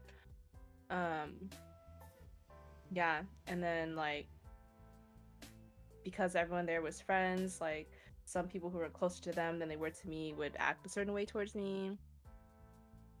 Yeah. So they couldn't really like split between personal and work. Yeah, it was really difficult. Honestly, we tried doing it, and we even talked about it when I got offered the promotion. Like, hey, is it like, are you guys okay with this? Like, I know it's gonna be difficult to like live with your manager. Are we able to separate our personal life from our work life? We all thought we were able to, but apparently not. And yeah, so it's kind of what happened. Work drama, yeah. Yeah. You actually talked about having your own business, right? Yes. So what was that like? What made you decide to start your business? Yeah, when the pandemic hit, birria tacos were popping off. all of my friends were like doing small businesses. Like someone was doing like chocolate covered strawberries. My best friend started her candle business. I was like, you know what? I want to start a business too. Well, I actually originally made birria tacos for fun when it was popping off because I've never had it before. Mm-hmm. I loved cooking. Cooked it for my friends, and my friends were like, dude, you should sell this. Like, you should make a business out of it. And then that's kind of how it happened. Made it for my friends. They really enjoyed it. And then yeah, just started selling it from my home. It did pretty well. And then it just got too much for me to where I was like, I can't do this anymore. It's a lot of work, a lot of prep work, a lot of cleanup. Yeah, but I had a lot of fun doing it. It was a really good experience. It might be something that I want to revisit at some point. Yeah, but as of right now, I don't think I can do it. Was this while you were working your other jobs too? This was while I was working at Bowling Crab. Oh, okay. Yeah. How'd you promote your business? Instagram. So word of mouth as well. So like my friends, when I let my friends eat it before I even started my business, I've already cooked it twice before, and then the third time I did it, it was just like to perfect my recipe. And yeah, I had my friends try it, and they're like, "Dude, you sell it." I posted on Instagram. I was like, "Hey, would you guys be willing to like buy this if I actually started doing a business out of this?" A lot of my friends said yes. Sold it to friends only at first, and then after that, I opened it to the public. And yeah, I got a bunch of people from like just word of mouth, and it was pretty dope meeting a bunch of people, having them try my food. Yeah. Wow, that's so cool. Instagram. I know people that do that too, so you followed that path. Yeah. So what's your favorite dish to like cook since you've done a lot? Favorite dish to cook? I don't know. I don't really have a favorite dish to cook. I kind of just like to make whatever I'm craving. So if I'm craving something specific, I'll try to make it. If I'm not super lazy, I'll look up a recipe, add my own little spice to it, and yeah. Awesome. Sounds like you enjoy your own food. That's good. I hope so. Uh-huh. There is this thing though where like people who cook a lot don't eat a lot, and I think it's like I think the thing is because like you eat with your eyes, so like sometimes when I'm cooking for my friends and stuff like that, and I cook like a huge meal, I would spend like hours cooking, and then I would only eat a little bit, and I'll get full pretty fast because Yeah. I don't know what the mentality is behind it, but yeah. Sure, Dan. There you go, Dan. You got your answer. Alright, finishing work talk, I thought it was pretty interesting that you also did boba. Like, cool tea bar. Yeah. How different is it to be, like, a server, you know, versus working at a boba shop to you? What was, like, the pace like? So different. Super different. I mean, obviously, boba shops do get busy at some points, but, yeah, working at a restaurant and actually serving is, a lot more difficult. It's a lot of like steps that you have to take to ensure that your customers are getting the best service that they possibly can. Yeah. Compared to like working in a boba shop, take the order, make the drink, they're good to go, you know? Yeah. I enjoyed working at a boba shop. I enjoyed like getting that customer service aspect, learning how to make drinks. It also like helped me learn how to like think fast as well, because you know sometimes when I get busy, you're like, okay, I have all these orders that I need to make. What do I want to do, and what sets a process, and like whatever, like all that. Yes. Yeah. Do you have a favorite drink? I think Boba my drink? go-to for boba is always roasted oolong. I love roasted oolong milk teas. If I want to do, I always do like a peach tea, but roasted oolong I think is like my favorite tea. What about you? I mean, I know this is your podcast and you're like asking questions, but I'm curious to know what your drink is. Mine's pretty basic, honestly. I'm comfortable with even a simple black milk tea, or even like I like matcha Thai teas, and peach green tea. Thai teas? Yeah. Peach green teas, yeah. I'm not a huge fan of like matcha and avocado, which I know a lot of people are. Mm-hmm. It's like, I don't know, it's not my thing. How about your go-to chain or store for boba drinks?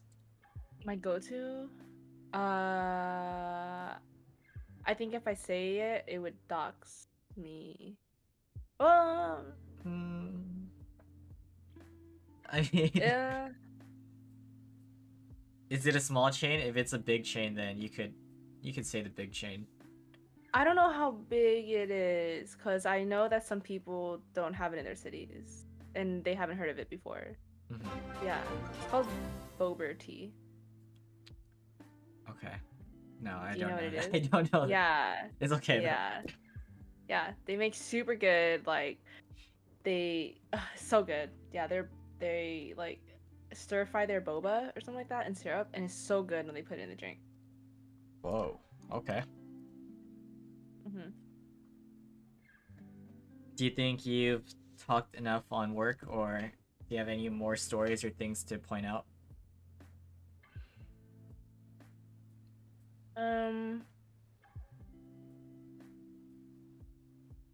work wise, I feel like, well, yeah, I think something that people should always try to do though is work in a restaurant. Something that I learned working in a restaurant is that there are some people that just have no idea what customer service workers go through. Like, That's Yeah, you're about to lead into my last question about it. oh yeah, sorry. Yeah, No, there's that's like, perfect. I was gonna ask you, what do you want people to know about the customer service industry? yeah, I think it's good even if it's just retail to just work in it because there's so many things that we expect out of customer service workers to Hmm. do that are completely out of their hands and just expect, like, for example, people who get mad at wait times. If you really think about it without even having to work in a restaurant, wait times are out of our control. We don't control the amount of people that come in and want to eat at the restaurant. I can't skip the wait time for you because you specifically are so hungry right now that you want to eat here, you know? If you're Hmm. walking into a busy restaurant and there's a wait time, don't yell at the host for the wait time. It's not their fault. People want to eat there just as much as you want to eat there, so do other people.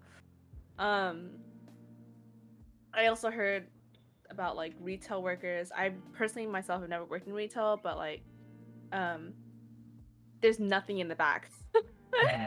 So like I know some stores there's like nothing in the back when people are like, "Can you check the back?" There's nothing there. Um Hmm. yeah, cuz my best friend actually she used to work at Target Tech.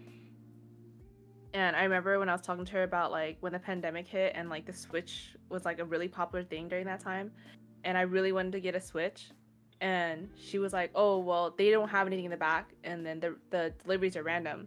Hearing people like during that time really wanting to get a Switch and them being like, "Can you check the back?" What do you mean you don't know when your deliveries are? Like, they don't do the orders. Like Target workers, they don't put in the orders. You know, the Target company does that. You know, so like there's a Yeah. lot of little things that like we get upset at with customer service workers that we don't really stop to think and realize like, oh, it's kind of out of their hands. Like they can't really control that. You know?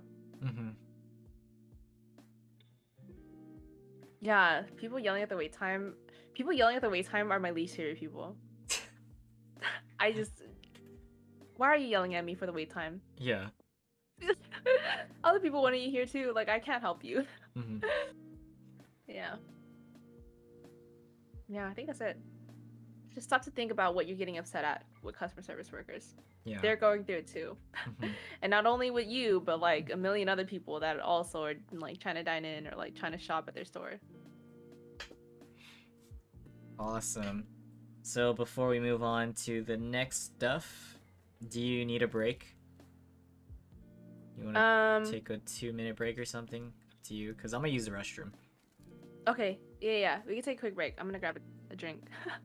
Okay. Yeah. All right, folks, we be back. Oh.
y'all. I don't know who's watching, so I'm gonna eat. Don't mind me.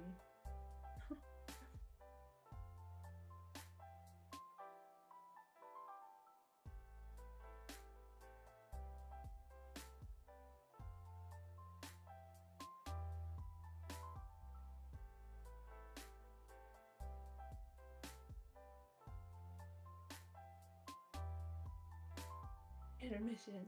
Yeah. I'm just gonna eat my food. I have the chance.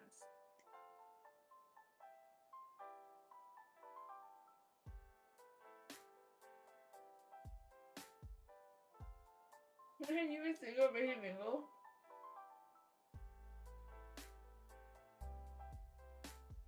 Alright, how's everything? It's good. We're good. Just eating a little bit. Very nice. I'll probably eat after this. What's up, Andy? Welcome back. Alright, so to give you guys like a breakdown of what we're gonna talk about for the rest of this. A lot of social aspects. Twitch, social media, random questions, and like goals and aspirations. So yeah.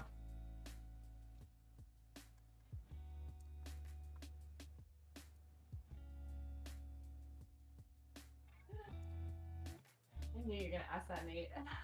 Hi, Nate. To death? Wait, what?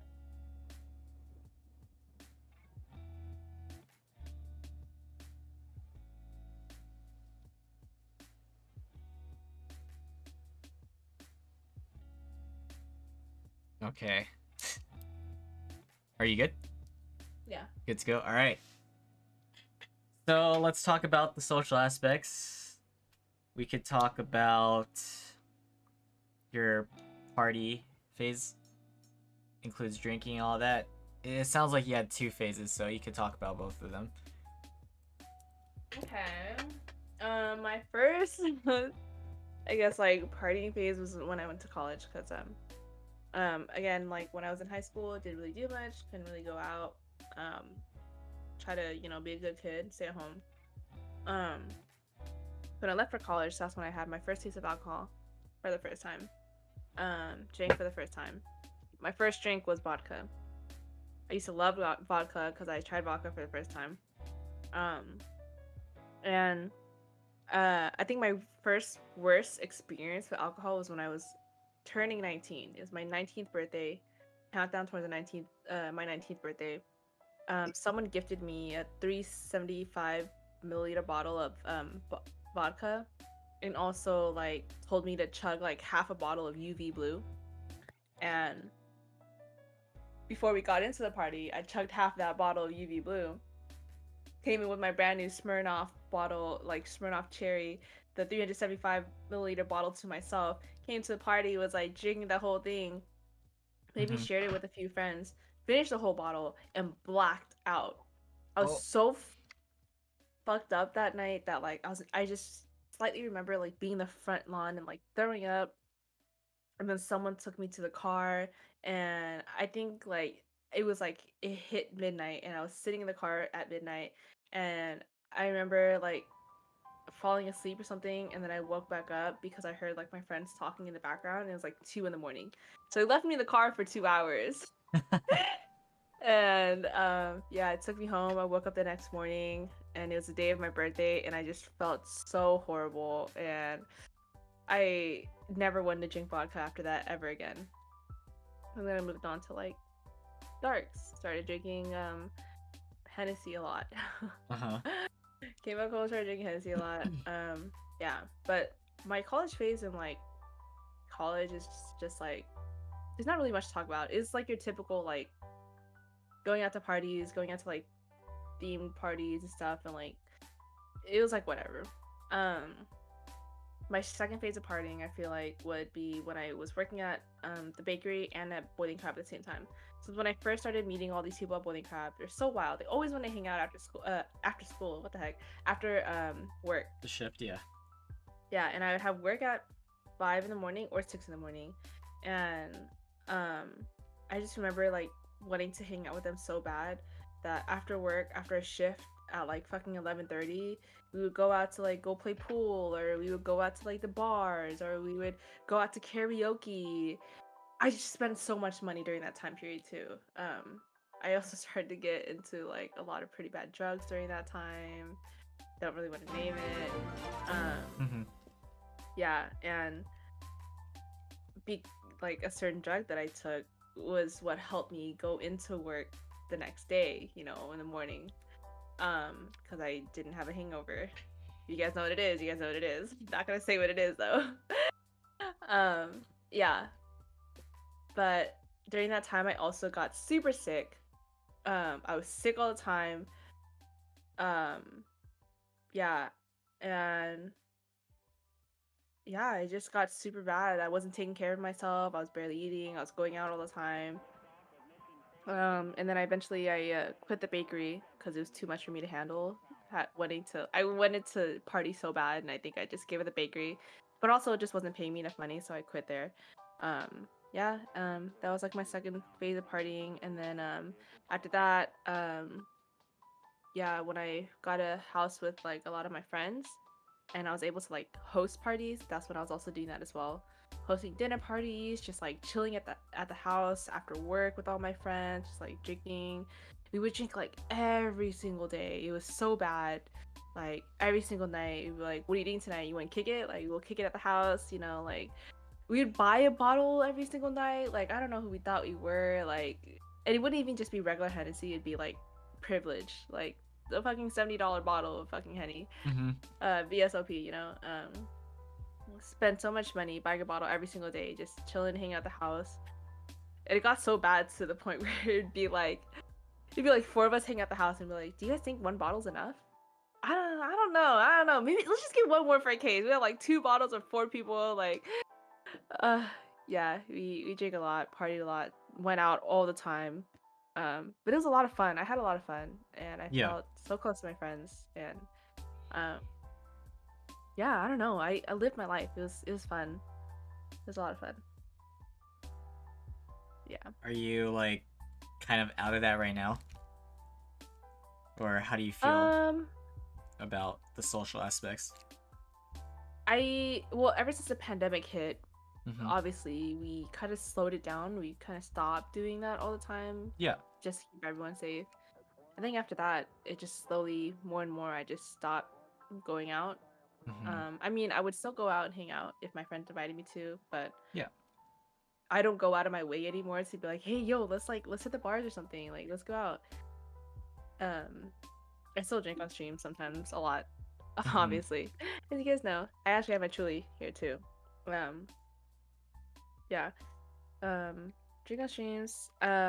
Also just like working in customer service has also just really made me an alcoholic, I feel like, because sometimes when the days are super long, I just want to go home and like sip on a beer or like sip on a drink. And yeah, yeah. So my drinking, I feel like, calmed down as far as like liquor goes. I'll still drink like beer and like hard seltzers, but as far as like going out goes, I definitely have not gone out in a really long time.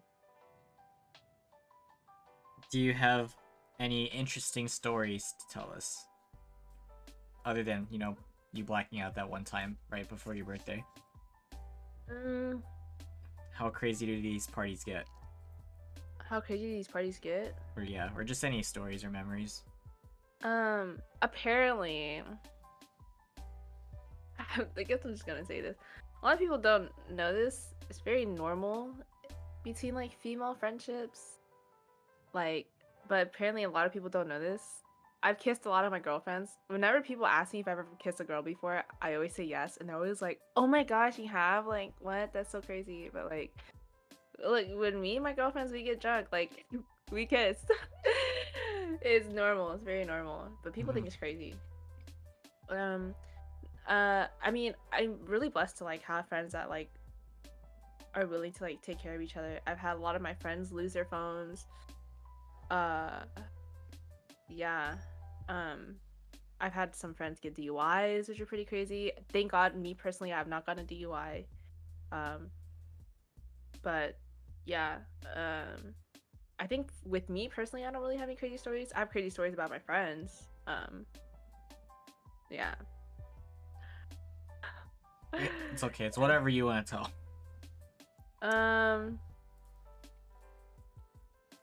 There's this one time that I went out to the club with my friends, and one of my friends got so drunk that she like got kicked out of the club. She's like crying outside of a building. We went to go look for her. She dropped her phone, and a homeless man picked it up. So when we got her home, she didn't realize that she didn't have her phone. And in the middle of the night, me and my other friend went back downtown to try to go look for her phone. Kept calling her phone until someone eventually picked up. The homeless man felt bad that like he took the phone because like I guess like the front had like a baby, but it wasn't her baby, it was like her niece or something like that. And he felt bad, so he answered it, but I think honestly he just really wanted money. Like he knew he would get money out of it because the phone was locked too. It's not like he could use it. Um yeah, but when he returned the phone, like we found him, he gave us back the phone. I gave him money, all the money that I had in my wallet. I was like, dude, thank you so much like for giving it back to us. Got her back her phone. The crazy story about this very same homeless man, a few weeks later, I saw him again. This time it was when like I went out with one of my friends. We went out to the club and we left the club and we were looking for my car and I couldn't find my car. I didn't remember where I parked. We saw him and he had a bike this time and he was like, oh my gosh, like let me help you find your car. And he biked all the way around downtown trying to look for my car for me. He didn't find it, but yeah, I thought it was such a coincidence. And I just remember being super cold that night. He even offered me his jacket and everything. But yeah, it's such a crazy story. I was like, there's no way. Just like found the same homeless man again and like he's helping us again. Yeah. First my friend's phone, now he's like trying to look for my car. Yeah. Wait, the car was okay though, right? Yeah, my car was okay. I eventually found it, but Okay. yeah. So that's the story. More about you. What type of drunk would you consider yourself as? I'm kind of drunk. I'm definitely the mom of the group. I try to take care of my friends. Mm-hmm. I can get really loud. Very social. I don't know. I always just try to make sure that my friends are first. Are taken care of first. I definitely am the kind of drunk where like I want all my other friends to be drunk too. So like if I'm drinking a shot and I'm ready for a shot, you better be ready for one too. You know, like we're doing this together. We're blacking out together. You know. But I definitely know my limits as well. So, I very rarely black out. And I always try to make sure that I'm taken care of as well. I like to think that I'm very responsible when I'm drunk, because I know a lot of people when they're feeling dizzy at night, they don't want to get up to drink water. They just want to go to sleep. I force myself when I'm feeling dizzy and I know I'm drunk that I need to drink water, and I will get out of my bed to go get a glass of water to drink to make sure that I'm hydrated so that I feel good in the morning. Nice. So, yeah. Pretty good about that, which I'm very proud of myself for. So how much would you say you can actually drink? Depends on how much I've eaten that day, but I do have a pretty high tolerance. I have a higher tolerance if I eat a lot. Got it. Yeah. Favorite and worst drink? My favorite's tequila, as far as liquor goes, and then Truly's, obviously. Yeah. Where's vodka? Never going back there again. Even like cocktails that have vodka in it, I feel disgusted by drinking. Yeah. If someone tried to offer me a shot of vodka, I will throw it out. How, I guess this is more of like events, raves, and clubbing. So how many different ones have you gone to? Any like favorites? I've only been to one rave. I'm not a rave person. I'd rather, house rule. So I don't like going out to big spaces to do all that stuff. I'd rather stay at home and do it. Yeah. Yeah, I've only been to one rave. It was a lot of fun though. I really enjoyed it. Am I opposed to like going to a different one? No. Will I go out of my way to go to one? Also no. Yeah, but I've only been to one. It's an alchemy tour. For my birthday. Ooh, birthday rave. Yeah, I think this is 2 years back. Yeah, I had a lot of fun. But yeah, again, having to worry about like making sure, I think also just for me personally, like having the anxiety of making sure that all my friends are okay, or like making sure that they're not all lost, making sure that they all get home safely, making sure that I'm able to get home safely is just like something that I don't like dealing with. Yeah. So like I think that's also another reason why I don't really care to go to a rave, and I'd rather just do it at home because I know everyone is safe. I know that everyone has a place to stay, a place to sleep. We have water and food, like everyone can stay hydrated and, you know, eat. Bathroom is right there. Like we don't have to worry about like getting lost going to the bathroom. Like it's just so much easier. Just stay at home. Yeah. Yeah. But clubs, I love going to the clubs. I think also just because I know how I'm like when I'm drunk, and I still feel more conscious when I am drunk, that I'm not as anxious about like losing my friends because I'm still able to like mentally, you know, focus. Compared to when you're like doing, you know, whatever you're doing at a rave. Yeah. Yeah. Yeah, but I love going to the club. I love just like hanging out, just like listening to good music, vibing, like dancing, like that's my scene. Just like chilling, listening to good music, vibing. This is also why I really just like kickbacks, like hanging out the house, having like loud music playing from the TV or the speakers, and just like hanging out with all your friends, drinking and like vibing. It's just nice. Since we're on the music, topic of like music and stuff, events. What's your favorite? Who's your favorite artist and favorite song? Okay, my all-time favorite artist is Kehlani. I love Kehlani, but I do have a favorite artist right now, and it's gonna be Alina Baraz. Alina Baraz is very talented. She's also the person that sings the raid song whenever like people raid me. Yeah, Alina Baraz's voice is just so unique. Yeah, she's super talented. My favorite song with her from her right now is "Alone with You." It just came out. Yeah, it's a really good song. Kehlani, any of her songs from her what is it called? I think it's like let me look it up. I forgot the album name already.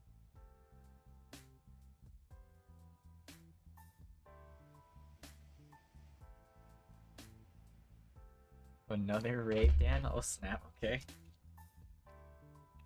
You Should Be Here album. Yeah. So You Should Be Here album. The song You Should Be Here is really good. Unconditional. Yeah, that album is really good.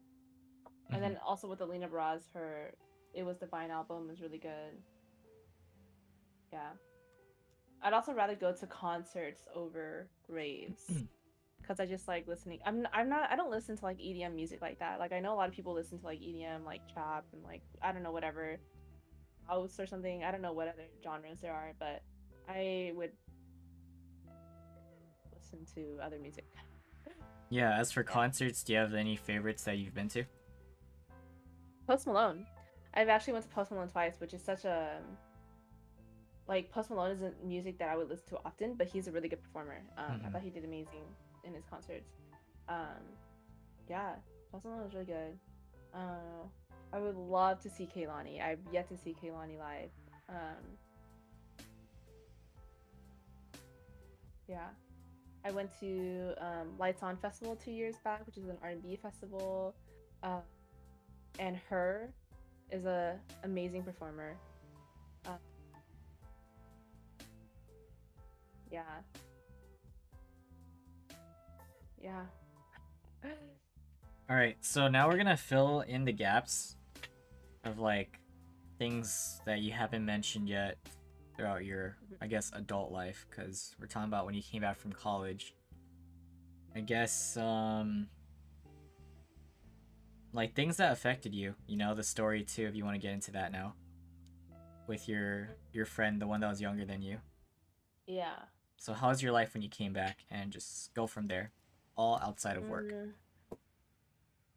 yeah, so the whole story behind that, again, we talked about like bullying and how like I felt like I wasn't like your typical bully, but if I wasn't getting bullied, I probably was a bully, and not in the aspect of like your movie bully, you know, like how bullies are portrayed, but more so like I just didn't care about anything. Mm-hmm.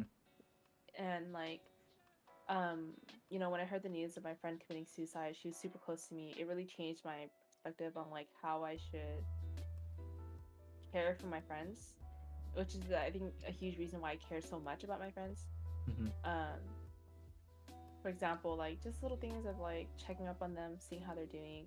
You know, if I haven't seen them in a while, just being like, hey, like just being very uh real with my emotions, I guess. So like just being straight up with my friends, being like, hey, it's been a really long time since we talked. I really miss you. I hope we can hang out soon, and I really genuinely hope that you're well.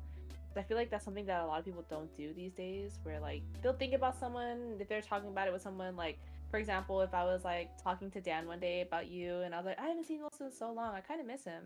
I'm not directly telling you. Like, I would rather just be like, hey, Wilson, it's been so long since we talked. Like, I really miss you. Like, I hope you're able to catch up soon, you know? Mm-hmm. It's such a huge difference of doing that rather than just like telling someone that you miss them. Yeah. And then like hearing it from ear, like I wouldn't want someone to be like, I wouldn't want you to be like, oh, Dan told me he missed you. And I'm like, okay, well, he didn't tell me that. Like that means absolutely nothing to me.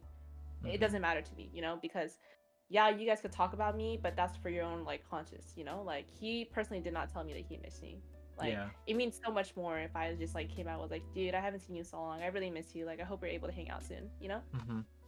And I think that was one of the biggest things that I learned to do when my friend committed suicide, because, you know, like she was a year younger than me, so it was her senior year of high school, and I was out in Denver, Colorado, and we haven't seen each other in so long. And so like when we did talk for a little bit when I first got there, we were super close. And then when I heard the story, I like can't help but think like, damn, I wish I, you know, like reached out to her more often, asked her how she was doing, you know, because you know, what if she just needed to talk about something? Like, what if things change? Mm-hmm. I don't want to talk about it too much. I'm getting emotional, but Yeah, of course. yeah, but I think that was like the biggest thing that I learned how to do. Mm-hmm. Yeah. It's okay. Yeah, just be more vulnerable. I've actually had a lot of people like that I first met in my life tell me like, dude, you kind of come off a little bit too strong, you know, like you're very overwhelming with your emotions. And I always just say, well, um, you know, I'd rather you know how I feel rather than you just like not tell you at all. Because I want you to know like how I feel, that I care about you, you know, that um if I miss you, if I want to hang out with you, if I like hanging out with you, you know, stuff like that, little things like that. And a lot of people think it's overwhelming because in our society these days, no one really shares their emotions. No one cares to like tell each other how they feel. There's some couples out there that don't even bother telling each other that they love them. Like it's like a very border like, oh yeah, I love you, but it's not like I love you because of this, and like I enjoy hanging out with you because of this. So Mm-hmm. words of affirmation is actually my top love language for this specific reason, because I need to hear from you, you know, like I don't need you to just show me, like I don't need you to like buy me shit and be like, here, this for you, like I thought of you. I need you to straight up be like, you know what, like I was really thinking about you, I missed you a lot, and I really enjoy you, and I miss your presence, like because of this reason, whatever, because it means a Mm-hmm. lot. It means a lot to be, like actually hear it. Yeah. Mhm. So that situation back in time, that affected you, like, of course, Yeah. right? Yeah. Aside from that, like, how would you describe your mental space during that time, or maybe any other moments that really put you down? Have you experienced anything else? Um, yeah, that time period was very crazy for me because this is the first time I've ever had someone close to me, you know, like commit suicide. I Mm-hmm. mean, you hear stories about people doing it all the time, but it doesn't really matter to you until you actually like it actually affects you, which sucks to say because like it should be something that like we all keep in the back of our head to just like be nice to everyone because you don't know what they're going through.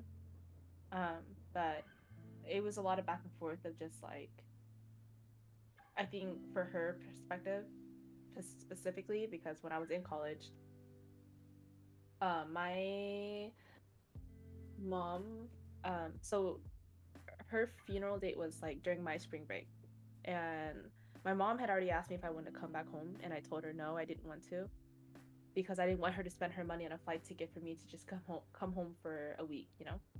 Mm-hmm. And yeah, when I told her the story, my mom kind of was just like,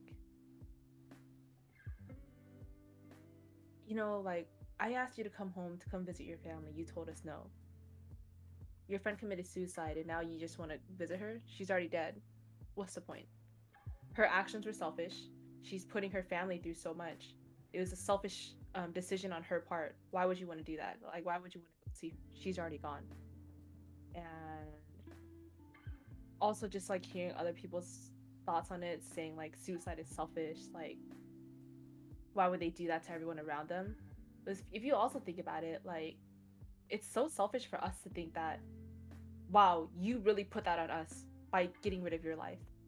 You were selfish for taking your life away from us, you know? Mm-hmm. Like, these people are suffering, you know? Like, they aren't doing this to like want to hurt you guys. Like, they're already hurting so much to the point where that they wanted to just like leave, you know? Yeah.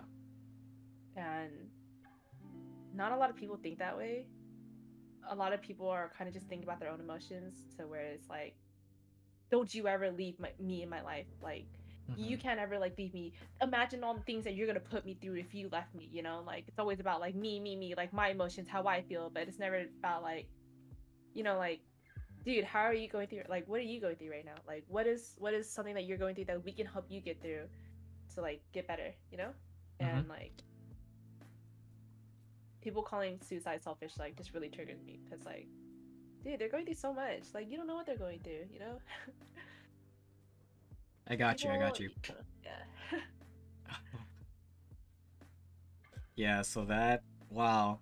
To hear the, like, another perspective of that, you're right. Like, not a lot of people realize that. So, we could kind of stray away from this a bit, Yeah. you know? Lighten it up a bit. So, talk on your tattoos then, because you said that this actually related to the semicolon.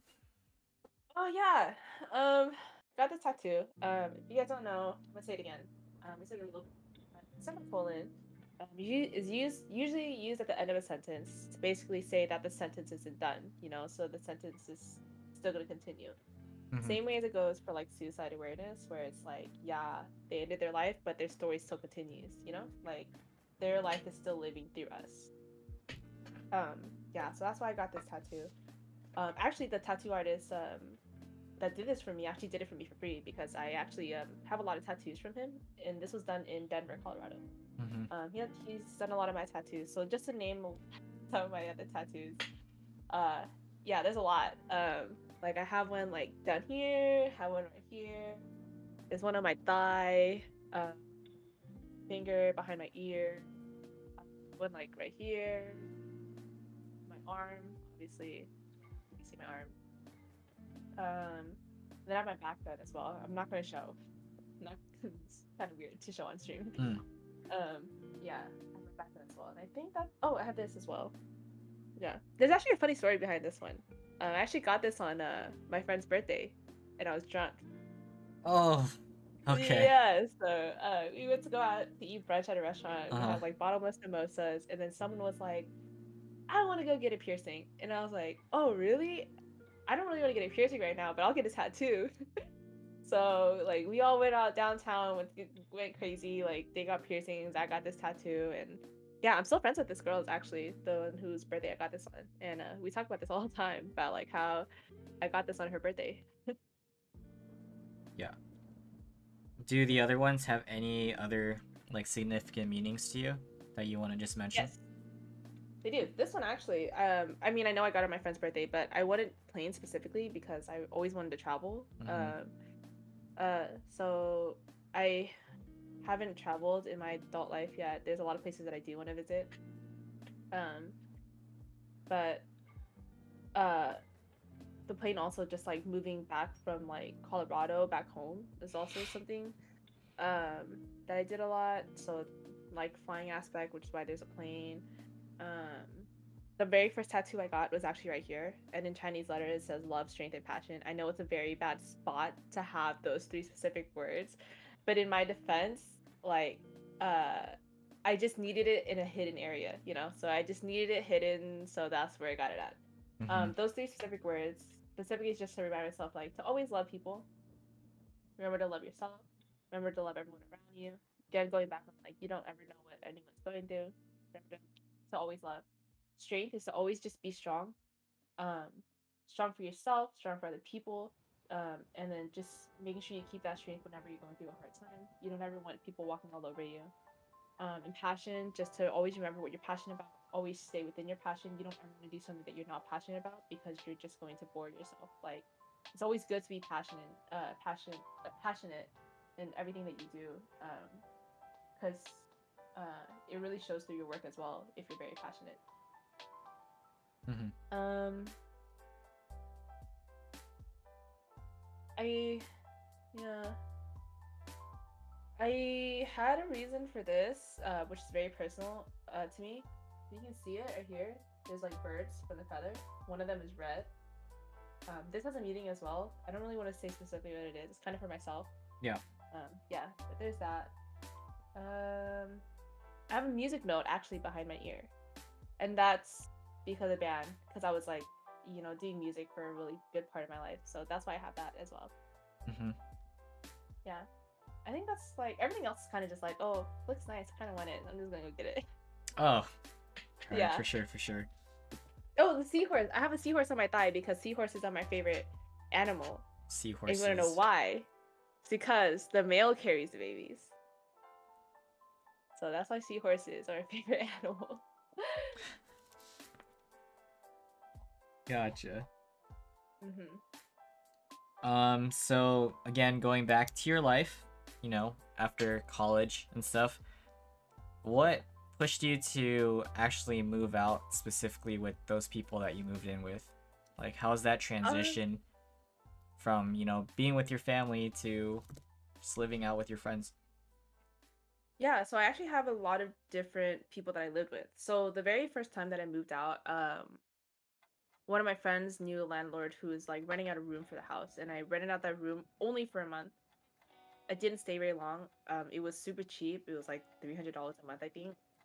But the thing was, I couldn't use the kitchen, which fucking sucked. And you know, me liking to cook and like living out on your own, you would want to cook. I don't want to eat out all the time, so Yeah. I hated that. So moved out at that after a month, and I was able to find another room so quickly because when I was working at the first sushi restaurant, one of my friends that I was working with, she was like, "Hey, the place I'm staying at right now, we're renting out a room. Do you want to rent it out?" And I was like, "Yeah, I want to get out of my living situation right now. So yeah, I'm totally down to move in with you." We lived together for like maybe a little bit over 2 years. We became really close friends. I still talk to her this day. I still consider her one of my really close friends. But I moved out because it was like with her grandma. So I was kind of just living like with her. She was my friend, a bunch of other strangers, plus her grandma. I wasn't able to do much because like I couldn't have people over at my house, and I really wanted that freedom to like have people over, and just like hang out with friends at my own house and come from my own house without having to like go out and like do stuff. Mm-hmm. Because it gets expensive. So, I was living there up until I was working at Boiling Crab, and then I met another friend who's a guy. He's gay. When to emphasize that, because sometimes people when they hear like, "Oh, I was living with a guy," it was like they always just automatically assume that I was dating them. Yeah. He's gay. Yeah. We were working together, and he was like, "I really want to move out of my parents' house too."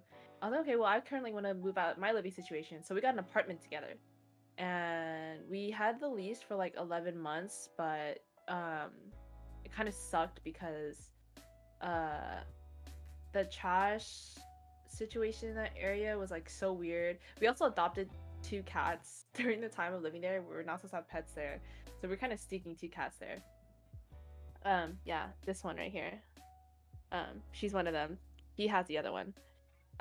our living situation was really good. We stayed at the apartments for 8 months, and we cut our lease early, and then we moved into a house together with another one of our friends who we were also working with. So we were getting along really well, like me and him. And I think when this like third girl, she was also living with us, our dynamic was kind of off. Like, um, she's a rebel. Hi, Stella. Our dynamic was kind of off. Um, because she also had her boyfriend move in. We also did a lot for her to even live with us. Like we charged her super low for rent.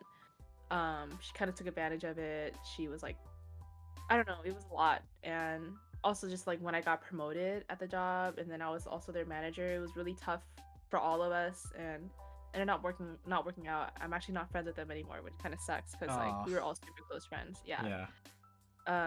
And then a lot of my friends that were also mutual friends, I'm very thankful for this, that they're able to separate their friendship with them and their friendship with me. Like they're not gonna pick sides. Like a few of them did pick sides, but most of them they're not gonna pick sides. We hang out very separately, which I really appreciate. Um, yeah. And Mhm. now I live with my parents, so that was the last living situation I lived in. And when that didn't work out, I moved back to my parents. Yeah. So a huge learning lesson for you to live in so many different situations. Yeah. Yeah. Yeah, learned a lot. Okay, so we're gonna transition to another topic here. Okay. Do you want to talk on relationships and if there's any heartbreak? Relationships and heartbreak. If so, you could start from the beginning Uh, and you could get into as much detail as you'd like. You could mention crushes if you want to. So, oh my god, this is gonna be so funny to some people. Yeah, so oh my gosh. I'm very picky when it comes to like choosing what I consider like an official relationship. okay. Cause like I've like had a relationship when I was like in kindergarten, which like doesn't count, like you have like relationships in like middle school and high school. I don't count any of those. Anything high school and before just does not count in my book. So I guess my very first relationship, Oh, so you're not gonna talk about anything that happened throughout that time. no. Okay, 'Cause I just don't consider it a real relationship. Like, that's I fair. don't know, it's just not a real relationship. Um, my first relationship was actually with someone that I used to work with at the sushi restaurant, the first sushi restaurant that I worked at. Got it. And yeah, we were together for a while. He was actually super insecure though. So I don't mind a guy, like it's not a turn off for you to be insecure, but when it affects a relationship, that's when it becomes an issue. And it did. Cause you know, during that time I was also hanging out with a lot of guy friends. Um, and I even went out of my way in the very beginning to introduce him to all of my guy friends. I was like, hey, let's all hang out together. Like, my friends meet my new boyfriend, boyfriend meet my friends, you know? Yeah. We all hung out. They all met each other. It seemed like a good time. They were all vibing. And then, outside of that, when we would hang out together, like me and all my like guy friends, we were all in a group chat together. Mm-hmm. He'd be like, who's that? Who's that name? Like, who's Wilson? Like, who's Andy? Like, who's Dan? Who are all these people? And I'm like, dude, you've met them. Like, you've met these people. Why are you acting like this? Um, and then like whenever I would like want to go home or like want to leave a party that we had together, and he wouldn't want to leave, I'd be like, hey, I want to go. Like, I want to leave. He'd be like, who are you gonna go see? Like, where are you gonna go? Like, who are you gonna go see? I'm just like, what are you talking about? Like, I'm just tired. I just want to go home. Like, it doesn't have to go that deep, Like, it doesn't need to be that serious. And like, I feel like I don't do anything to make you not trust me or like, so for someone to like act like that to me, it was just too much. And so that ended. And So you um just couldn't take it anymore and you ended it? yeah, I couldn't take it anymore. I told him, I was like, dude, you can't keep acting like this. Like, I can't keep doing this with you. It got so bad to the point where like we were at his sister's house for like her birthday, and he made a huge scene in front of his family. He wouldn't let me get in my car. He blocked me from my car door. His little brother literally had to like drag him away from me. And yeah, it was just so bad. Oh. Two questions. So how long was this, and when did you start realizing that this was a problem into the Uh, relationship? this relationship didn't even last a year, and Okay. this I realized it was a problem when when we were together, he uh acted like he like really loved me. He would like be super insecure and like ask me all these questions, whatever. But then like when I was texting him or I would like try to message him or like call him, he didn't seem interested at all. So I was already like, dude, why are you acting like this? You know, like I don't know. Um, you said when was this? This was in 2018,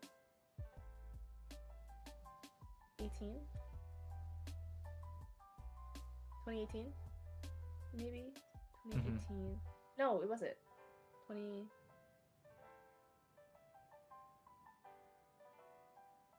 I don't know. It was a while back ago, to be honest. It's okay. 2016, I think, because I wasn't even 21 yet. 2016. Yeah, 2016. And then after that, I did Oh, not get into a relationship for. Oh, go Andy ahead. had a Sorry. question, actually. Was there an instance where the relationship was rocky before he acted like that? Yeah, that was just the worst thing. But there was many times like where I said he was just like, "Who you talking to? Like, why are you talking to them?" And like stuff like that. And yeah, it was just too much for me to handle. Like all the time, every time we were hanging out together, like, who are you talking to? Why are you talking to this person? Like, yeah, too Mm-hmm. much. Ooh, Oh, you have a raid. yo, Nom, thank you so much for the raid. I appreciate you. Welcome in, Raiders. How was the stream, buddy? Eclair, hello. Welcome in, welcome in. Just doing podcast things, guys. Thank you so much, Nom. Oh, Hi, Anthony. appreciate it, man. Oh, Jess too.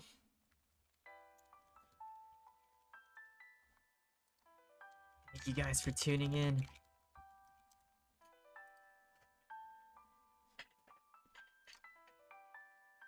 Alright, so I guess you could continue. So that was the first one that you considered. I didn't get into a relationship. For well, actually, I haven't gotten into a relationship ever since that point. But I did see people. So like, I hope people don't think I'm a fucking hoe for this. But um, after that relationship, I had a friends with benefits for 2 years. Mm-hmm. Yeah, we never got into a relationship because I was juggling two jobs during that time. Like constantly juggling between two jobs, and I just felt like I did not have a time for a relationship. Mm-hmm. And when we got into that, we talked about it, and we both agreed like, hey, like we can still hang out, we can still be friends or whatever, but like we can't get into a relationship.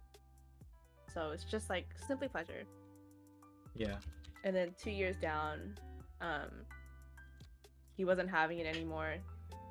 Said that I wasn't making enough time for him, and I was like, well, I told you that this is how it's gonna happen. I can't really do anything for you.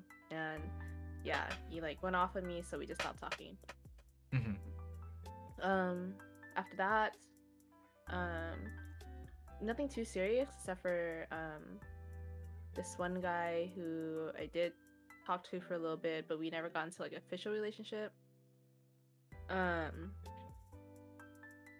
Yeah, I think I was like more of like a rebound for him because he like gotten out of like a really serious like 7 year long relationship and then like jumped into talking with me. And then Yeah. I think like after like 2 months he ended up like going back to like talking to his ex-girlfriend. Yeah. Oh. Yeah. But as far as like heartbreaks go, I'm not really too emotionally attached to any of the relationships or like situationships that I've been in. So Mm-hmm. yeah. Okay. No worries. So aside from those that you've mentioned, are there any other hardships that kind of built to who you are today that you want to talk about? Mm,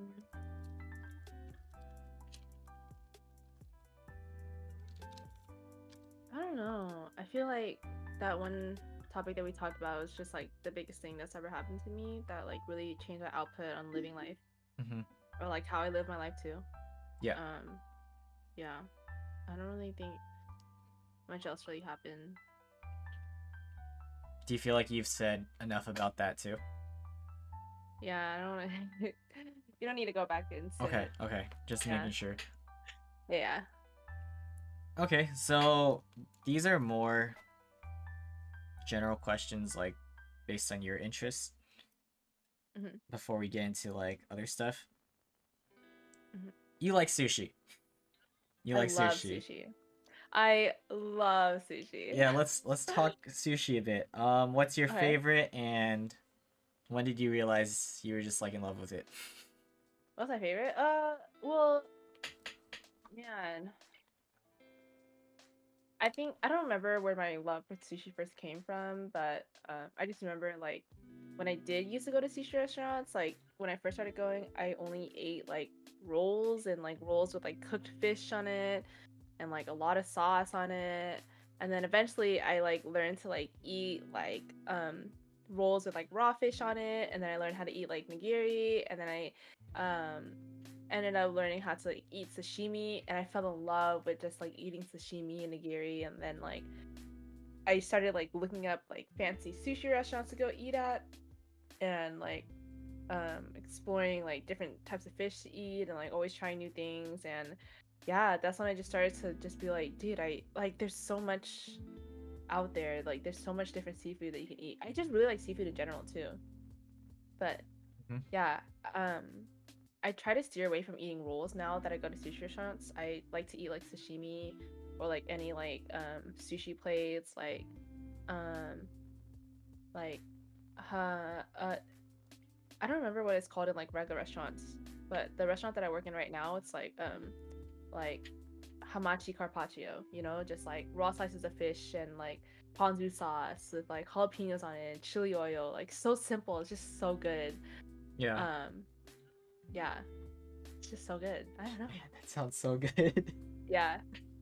My favorite fish, salmon. I love salmon. Yes. Yeah, salmon belly is so good. Like I know like everyone knows about like chutoro, otoro, and like the fatty parts of the tuna, but oh my gosh. The belly part of salmon and you torch it a little bit. So good. So good. Jeez. Yeah. Very nice, very nice. So that's a quick sushi talk right there. You mentioned tattoos. Do you want to talk on piercings? Piercings? Yeah. Oh man. Yeah, I also have a lot of piercings. I actually just took out my earrings because I was gonna get them washed. The funny story about my earrings is that like I don't like to splurge on myself. I don't buy expensive things for myself. I don't like to like buy brand name things or like things that are very obvious. I have a LV wallet, but that was a gift. Like my friends gifted that to me. I mean, I'm not gonna say I would never, but I don't think I would ever go out of my way to like go buy like a brand name item for myself. Yeah. Like I don't have Gucci slides like people have, you know, like or like an LV purse or an LV backpack or like stuff like that. Like I wouldn't choose to like go out of my way to like go buy stuff like that. But the one thing that I did splurge on myself was real diamond earrings. And I have three piercings on each lobe. Yeah, again I took off my earrings, so I mean I have them right here, but yeah, can't really see it. Yeah, so I bought three different sizes of diamond earrings for each piercing in my ear, and costed couple grand, costed a few grand out there. But yeah, it was like the one thing where I was like, I have to, like, if I'm gonna wear jewelry, I want it to be real, you know, like it's the one thing that I splurge on myself. But yeah, I try not to like splurge on like other like name brand stuff. Yeah, so I have like three piercings in each ear. I have a double it's kind of hard to see in like this picture. I have a double nose piercing. It's like two hoops. over here. I have my belly button pierced. Mm-hmm. I have my tongue pierced. My tongue is pierced. I also that's all the piercings I have right now. That's all I'm gonna say. Yeah. Yeah, Okay. I'm not gonna talk about like my other past piercings, but that's what I have right now. Gotcha. Mhm. Have you ever sustained an injury, like severe injury? Mm, I don't think I have. I don't think I've ever had like I've never broken a bone. Yeah, I don't think I've really ever Mm-hmm. suffered like a really bad injury before. It's good. It's good. Are you big on TV shows, movies, anime, dramas? If so, which ones? TV shows. I actually don't watch a lot of TV, but Netflix. I'm trying to get down on this. Money Heist. Money Heist is a really good show. If you guys have not seen Money Heist yet, watch Money Heist. Top of Money Heist. Queen of the South is also really good. We A good watched series that. to watch. Oh, have you seen it? Yup. You have? Yup. Dude, so good. Queen of the South is so good.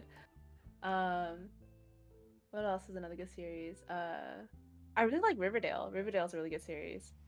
Are you caught up? I'm pretty sure I am. Okay. Oh, not what's out on TV. Yeah, same. Okay. Yeah.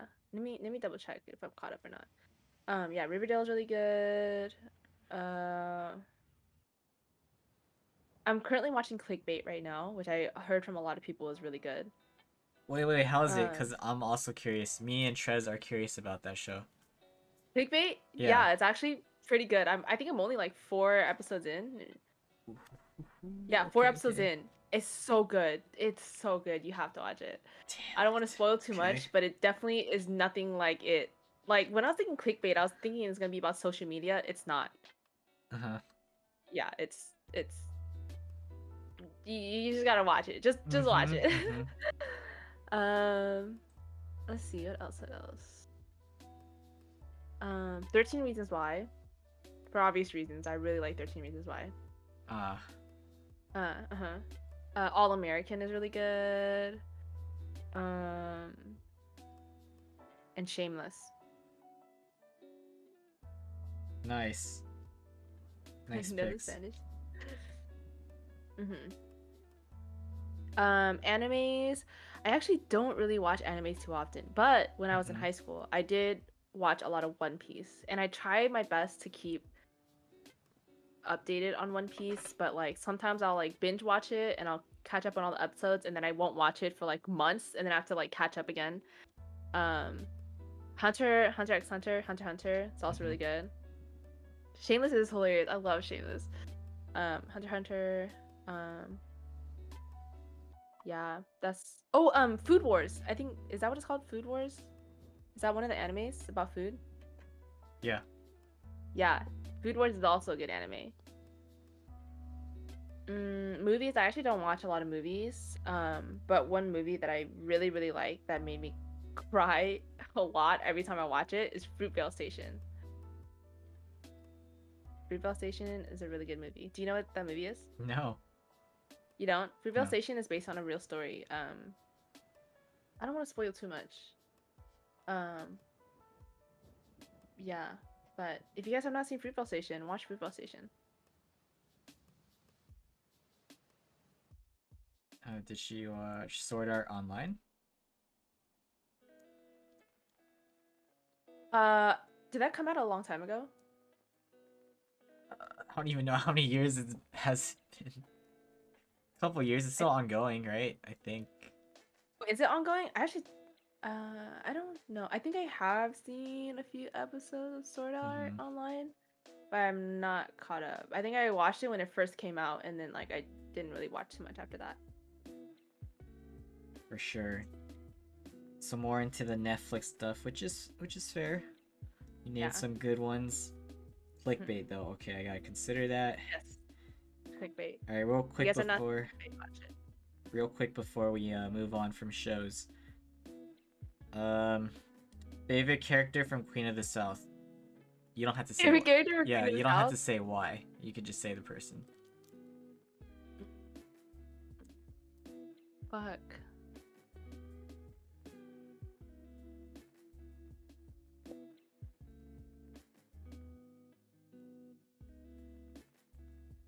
I haven't seen the show in so long. What's his name? The James? bodyguard? Oh, No. Pote? Pote. Yeah, Pote. Oh my god. I love Got Pote. it, got That it. man is loyal. That man is loyal. I love Pote. Okay, okay. Cool. Alright, your go-to karaoke song. Go to karaoke song, Boot Up. And it's so funny because I'm not Boot Up, and I will sing my heart out as if I was. Boot Up by LMA. I'll sing my heart out to that song. Do you like your singing? No. Oh, okay. Nope, not at all. Don't ask me to sing. I'm not gonna do it for you, Wilson. I'm not gonna ask you If to we sing. got- If you said we yes, got I karaoke. probably would have. Nah, Mhm. I'm not a singer. Alright, so as of now, what are your goals and aspirations in life? Goals and aspirations in life. Well, at the current job that I'm in, before I even got hired, I asked them if there's room for promotion, as in like to management position. They told me yes. So that's something that I'm really looking forward to trying to move up to. I don't mind working my way back from the bottom. I did it at Bowling Crab, was able to do it. I'm confident in my work ethic and my work abilities to be able to move up in any position that I apply for. Not to sound cocky, I just know I'm a hard worker. Yeah. I also want to buy a house next year. That's something else that I really want to do. Yeah, I think those are my two biggest goals. Okay. Mhm. So you mentioned that you haven't really traveled much, right? Aside from going to school. Yeah. What adventures have you already been on, and where do you want to travel to? I haven't like been anywhere. I mean, as a kid, like I've gone to like Canada. I don't remember any of it. Yeah, But yeah. like I've been to like Canada. That's about it. Mm-hmm. Texas, been to Texas, Washington. But yeah, that was all when I was a kid, so I don't really remember any of it. I really wanted to go to Japan, Nice. Bali, Philippines. I want to visit the Philippines at some point. Yeah, I also really want to go to Canada. I really want to see all the homies in Canada. Mm-hmm. I would love to meet all the homies in Canada, but they're all in different parts of Canada, which really sucks. Like, I really hate that. Like, Kate is on the east part. Lily and Jay are like in the middle of freaking Canada. Uh-huh. And then like there's some other people on the west side too that I really want to go see. I want to go to New York. There's some people in New York I would also love to see. Yeah. Yeah, I don't know. I'm not thinking too much about traveling as much as I would love to travel. Because right now I'm very focused on saving my own money to buy my house. Yes, yes, yes. Yeah. Okay. Now, I think this is a perfect transition to get into streaming. Okay. So let's talk about how you found out about Twitch and what made you decide to start streaming. Yeah, I actually found out about Twitch very late. So I know a lot of people like heard about Twitch when they're like in like high school and whatever. I found out during the pandemic, when like Valkyrie and like Offline TV and all of them were like popping off and like playing Among Us and stuff. Mm-hmm. I was like, dude, that looks so fun. Like, I'm not doing anything. Like, I would love to just like sit at home, play games, and like meet new people. You know, it just sounds so fun to like be online and just like show your personalities out on stream. Yeah. Yeah. So I found out about that. I want to say like maybe last year, like middle of last year. And then I made a Twitch, was watching like big streamers for a little bit. And then when I wanted to get into streaming, I had to build a PC first, and I was talking to a lot of my friends about it, like buying PC parts. I was very lucky with my parts. I was able to get a lot of it really fast because I know like GPUs are like crazy right now. Um, yeah, so I built a PC. Watched other streamers. Streamed for a little bit for like my friends and stuff. Whoever wanted to watch. Um, yeah, and then I stopped streaming because I felt very down for like not getting viewers, which I know is like not the point. Like me streaming now, I have to learn that that's not the point, you know. Um, and uh, yeah, I started to not stream, and I was just hanging out with in other small streamers chats, hanging out with them, getting to know them, and like seeing what they're doing, and like just like meeting all these people. It was just like so fun, like on Twitch, like making new friends and like getting to know everyone. I was just like, dude, this is so fun. Like it is so fun to just like see all these people from like across the freaking world and like just like hang out with them and like yeah, I don't know. It was like so fun. And I was like, I kind of want to do this too. And then a lot of my friends were like, oh yeah, you have the personality to stream. And I was like, well, I'm gonna give it a try. I'm gonna give it a go. Did it, and yeah, we're here. Here we are. All right, specific questions in regards to streaming then. Wait, hold on. My cat is. Hold on. Oh yeah, no worries. Do your thing. Remember, guys, exclamation guest to see Cindy's channel. If you haven't already followed her, please do so. Twitch channel. And exclamation podcast to get a good understanding of why I'm doing this. So thank you guys for tuning in. We are near the latter half. Just streaming, social media, bunch of random questions, and we're good. Sorry. No worries. Okay. Alright, so specific questions about Twitch. Let's start off with what categories did you start off streaming with? And what do you do now? And yeah, just you could talk on that. Streamed a lot of League at first, actually. I didn't play Valorant. I didn't play any shooting games until like later into my streaming career, but I only streamed League for the longest time because I played a lot of League in high school and stuff. Yeah. And I was playing a lot of League with my friends. And then we slowly transitioned into playing Valorant. But yeah, League was the very first thing that I streamed. And then I started like going back to like old games like Bloons. I played a little bit of Bloons on streams. Tried a little bit of Overcooked on stream. What else? I played a little bit of Phasmophobia on stream. But yeah, I gave Valorant a try. My only issue was I was scared that I was gonna give me motion sickness because other FPS games in the past was giving me motion sickness. But which Valorant did at first give me motion sickness, but after I kept playing it for a while, it didn't. I kind of got used to it, and now I stream a lot of Valorant. I'll do like just chatting here and there. I really enjoy talking to people, like talking to chat, like I don't know, doing stupid shit. Great memories. Like I don't know, it just feels like it gives me that same kind of feel as like being at home again and like having friends over and like just chilling and just like hang out, especially like sometimes like Discord calls too, and just like we're just like all chilling and just hang out and just like drinking together. It's just like so much fun for me. Yeah. What's your current schedule like as of now? Oh man, unfortunately my schedule is not like consistent because the job that I work at right now, I don't have a consistent schedule. So I've been trying my best to stream on my days off. Like today I streamed before I got here because today's my only day off, and then I work 6 days straight. Oh jeez.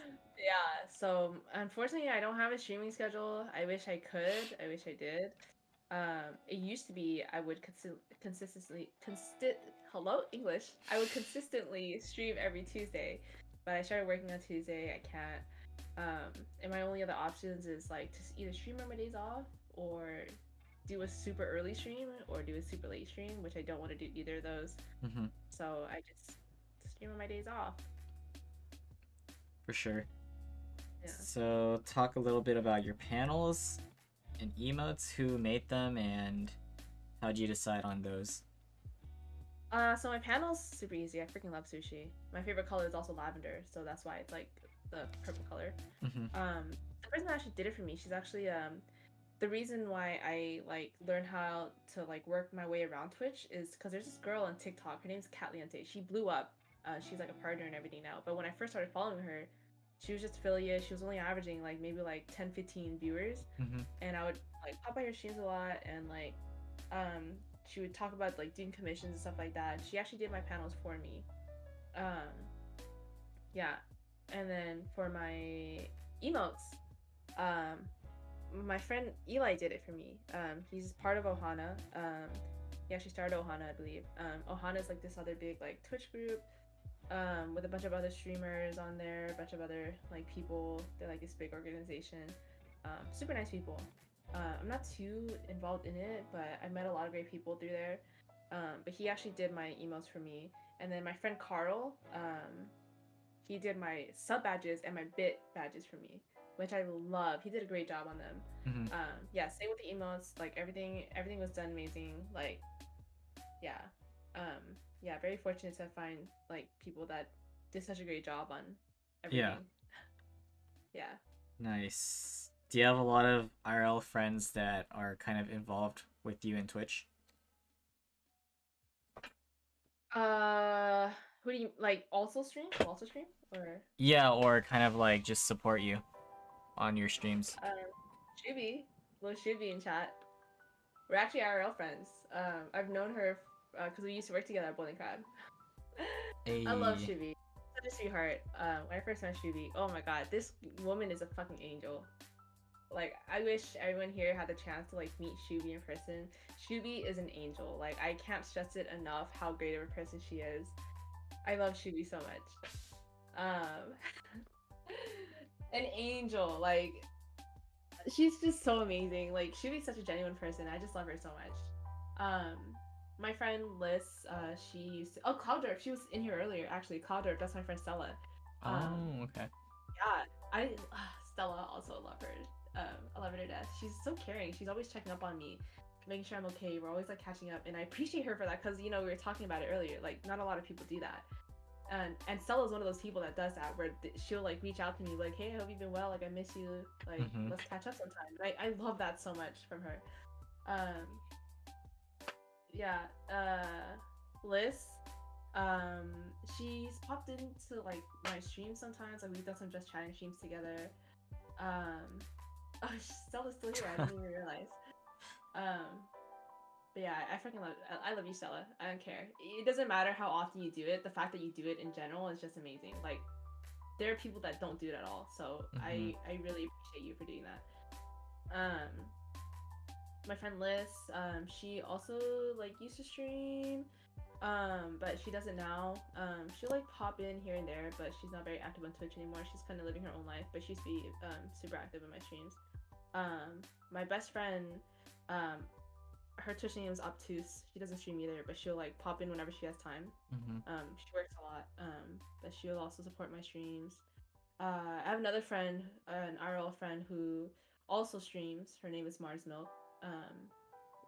Yeah, we'll support each other's streams sometimes. But yeah, a lot of like me and Stella's like our mutual friends, they support my streams a lot.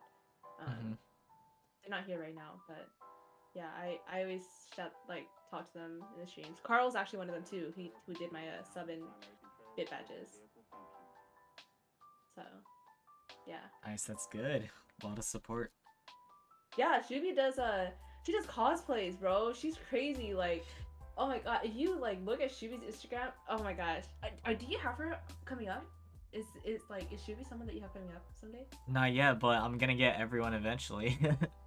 Okay, if you get Shubi on there one day, ask her for her cosplays. Like, you should see them. They're fucking amazing. Okay, so other questions. Wait, you said you stopped and then you came back, right? When did you make a comeback?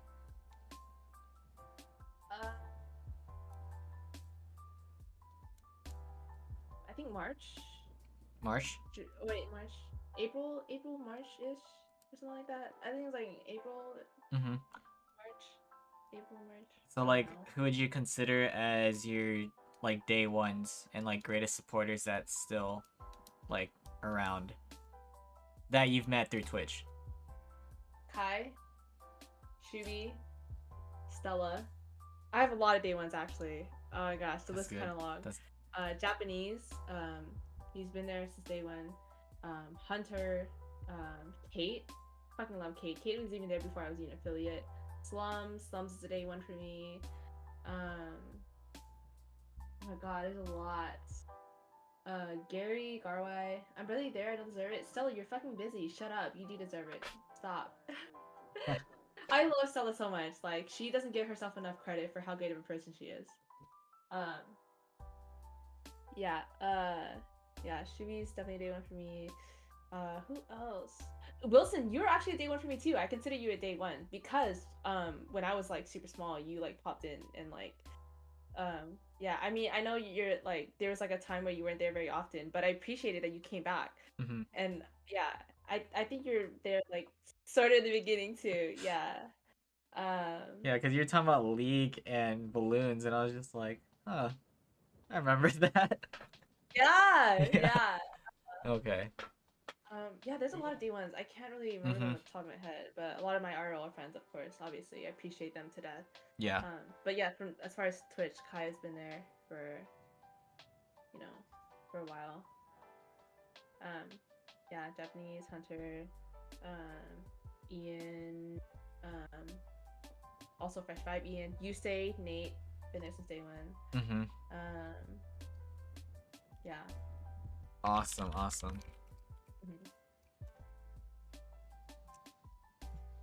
Okay, so follow-up questions. When did you realize you were kind of like starting to really grow on Twitch? And what was that feeling like? I still feel like I'm just like really like, even though I don't stream as often, I feel like I'm growing so fucking fast on Twitch because my 300 happened. Right when my 300 happened, maybe like 2 weeks later, my 400 happened. My 400 happened, like a month later, my 500 hit. 500 hit, and I'm already at 600 right now. And I feel like everything is going by so fast for like only 5 months because I don't stream often. I don't have a consistent schedule. My streams are so scuffed for how fast I'm growing. Like I don't have as much as like what's it called, like production as everyone else does. Like my streams are so simple. Like I don't really have a lot on there. It is so dope to me that people like still come by and like hang out with me even though my streams are so scuffed.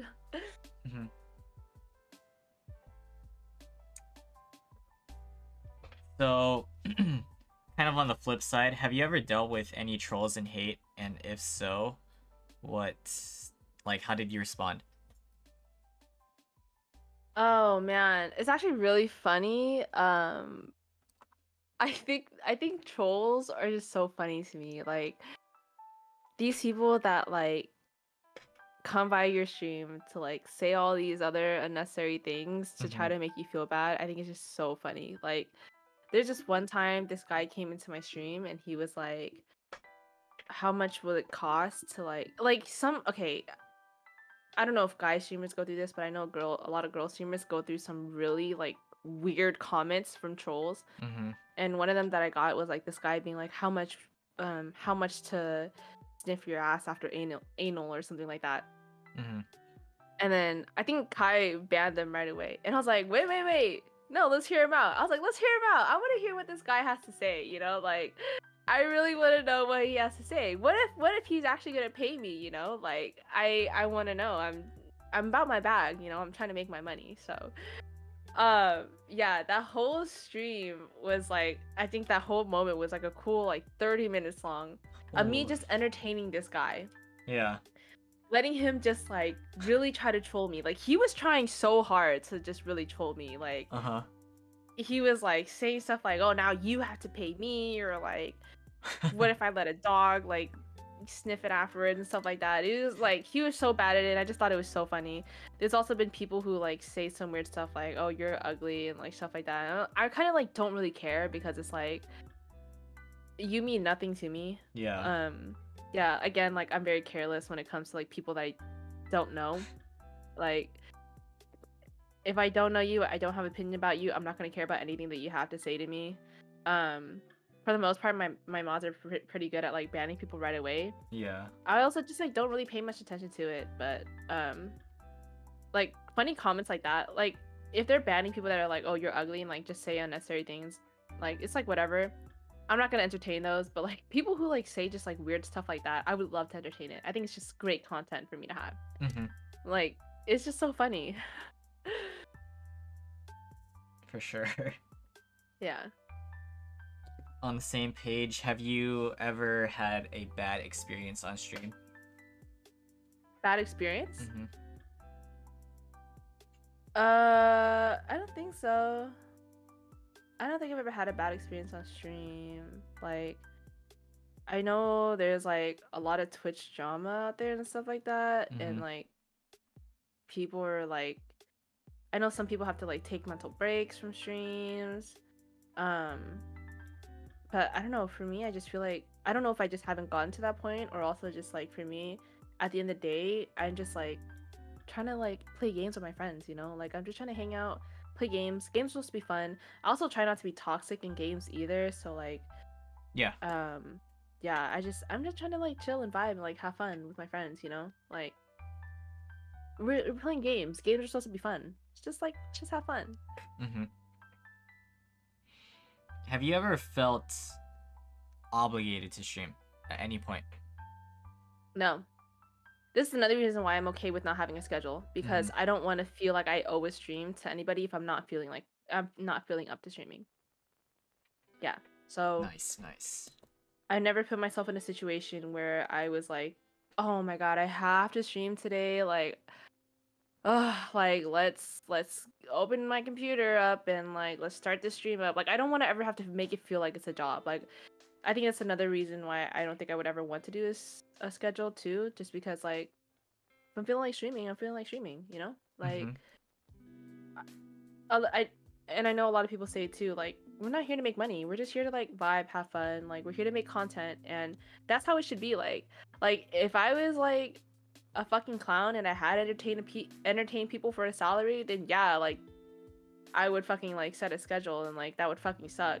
But no, like we're here to entertain you on our own time. So I shouldn't have to feel like I owe you any entertainment on a certain day at a certain time, because it's just for fun. Like we're just out here trying to have fun, you know? Mm-hmm. Nice. So let's talk about the positives now. Mm-hmm. Do you have a favorite stream or a favorite memory?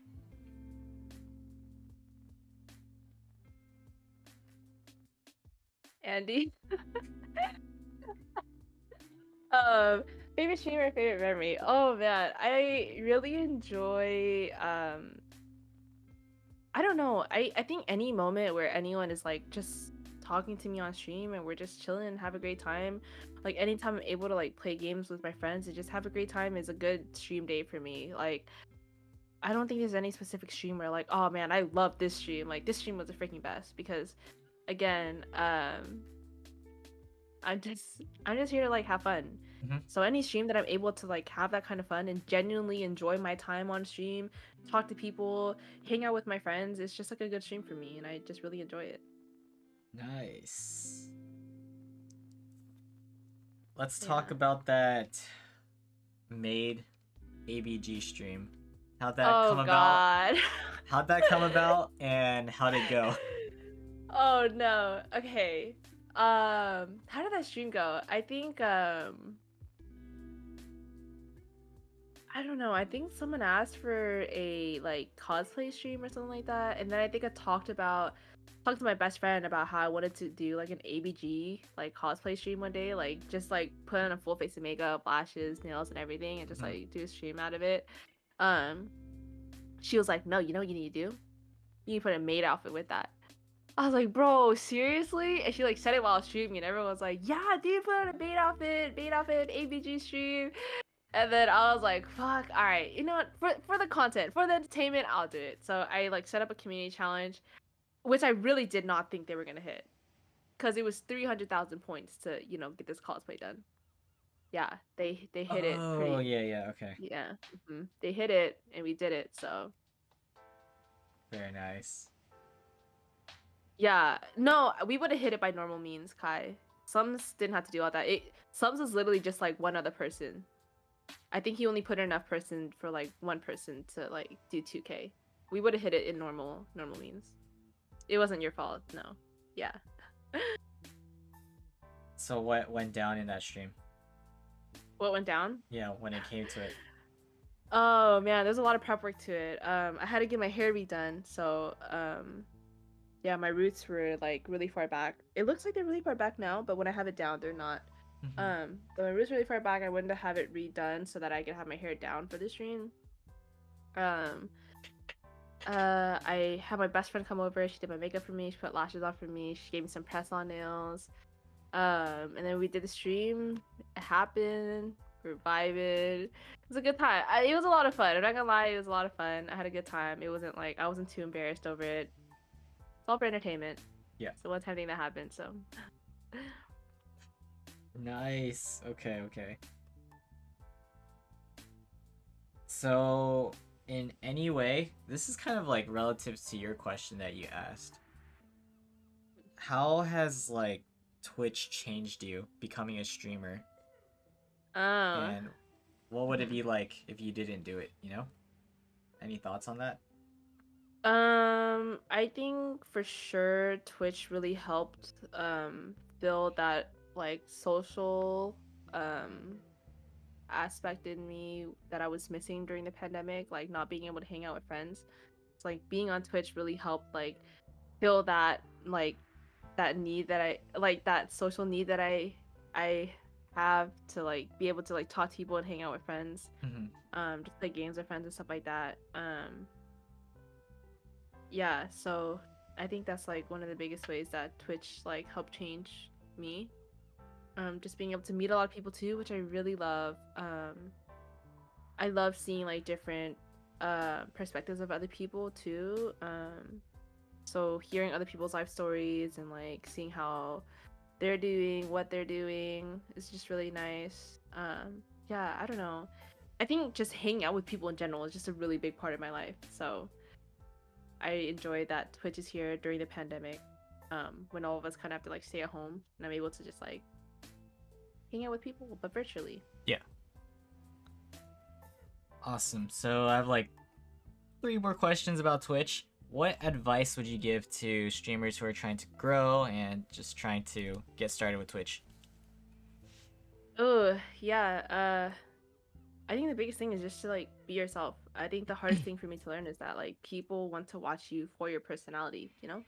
And if you're even thinking about streaming, if you have friends that think you're funny, dude, someone on Twitch is gonna think you're funny too. Like, don't have the hesitation of like, oh, what if that, what if this and that, you know? Just like go out there and have fun. And even if it's only just 3 viewers and you just vibing with 3 viewers, make those memories with those 3 viewers. You know, like these memories, like it's just the same as you like going out about your day and just vlogging about your day. It's just memories to like see what you did that day and like just like have those memories kept on Twitch, and it's just like video memories that you can always look back on and be like, man, I had so much fun with these people like on stream. I had so much fun by myself playing these games. Also just like, yeah, I don't know, just like keeping those memories with yourself.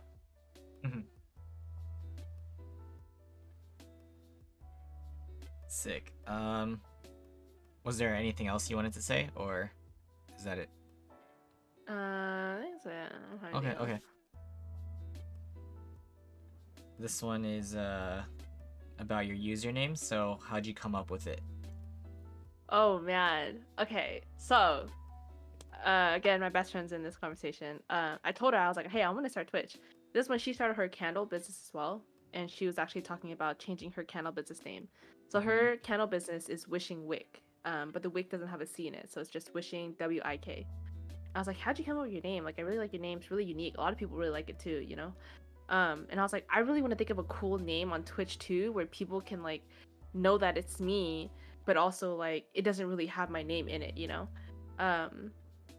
Like a lot of my usernames in my past like has my first name in it. And I don't want to be like I wanted to get creative with it and like do something like that like says something about me in my Twitch name without it actually having my name or like an actual like personality trait about me.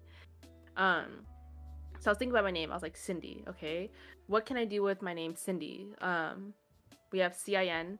I was like, okay, what names can we do with CIN? And I thought of sincere at first. Like sincerely, and I'll do with the CINCERE.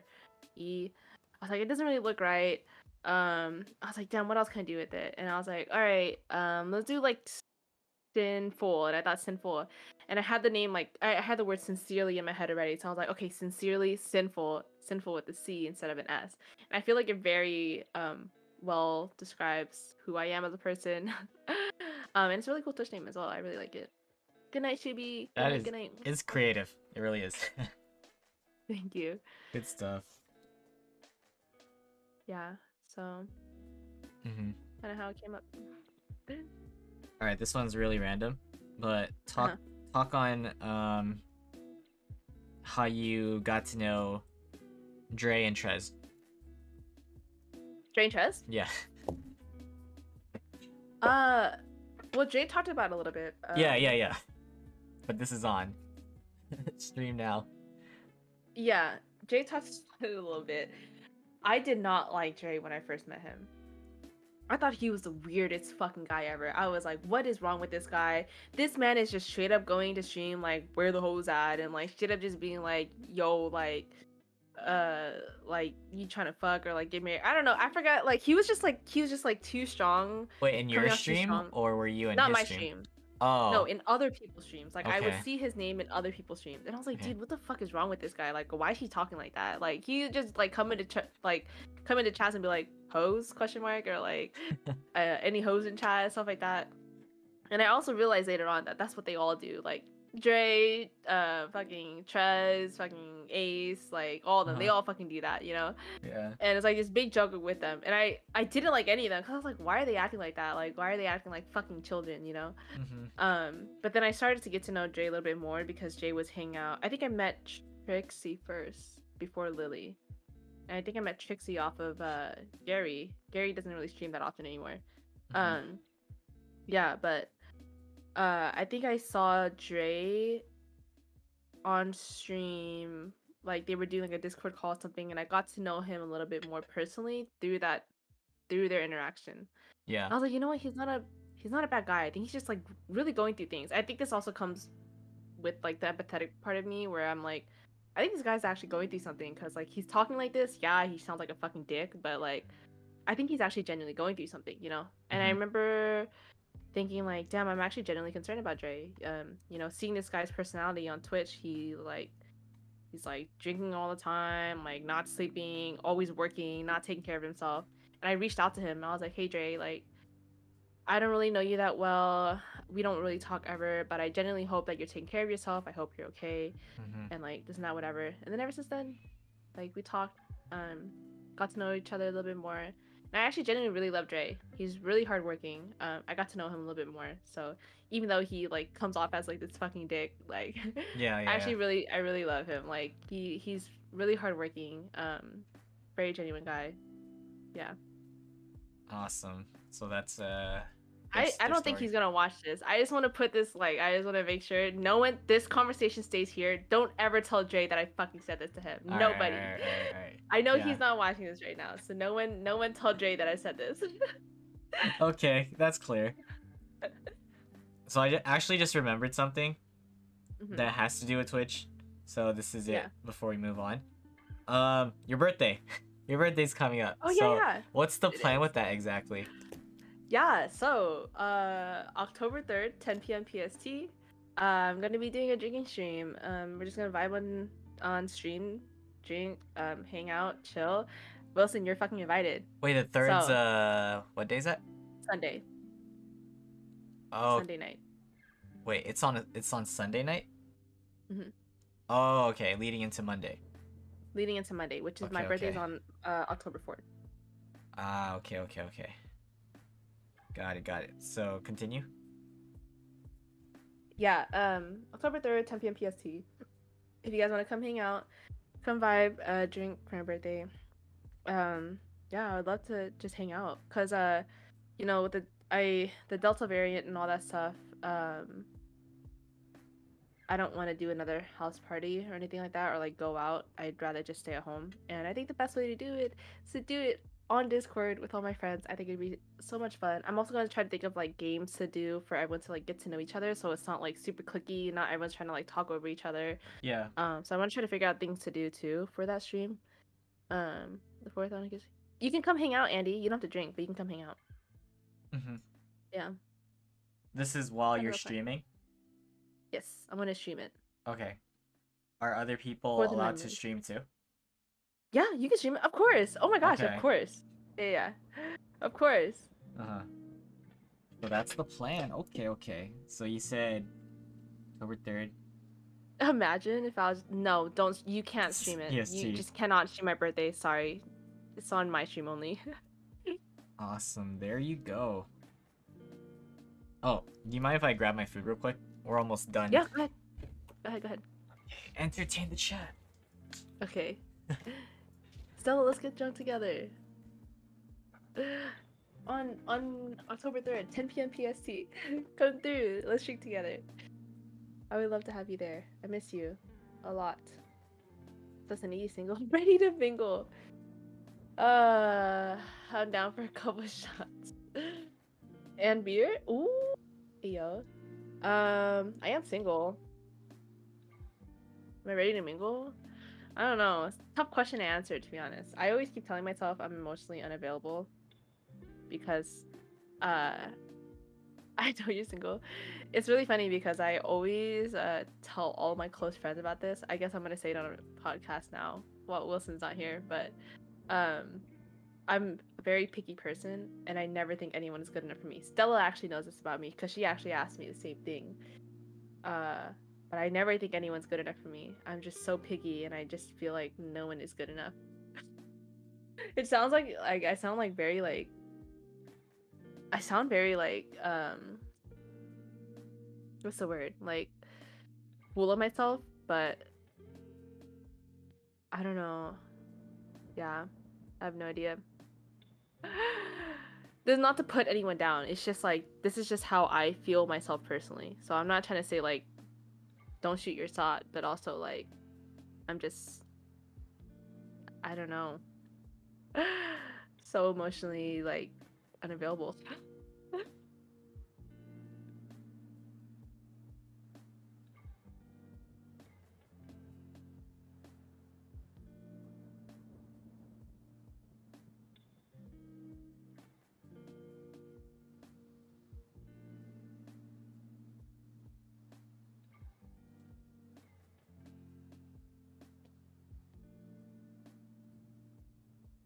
Okay. Welcome back.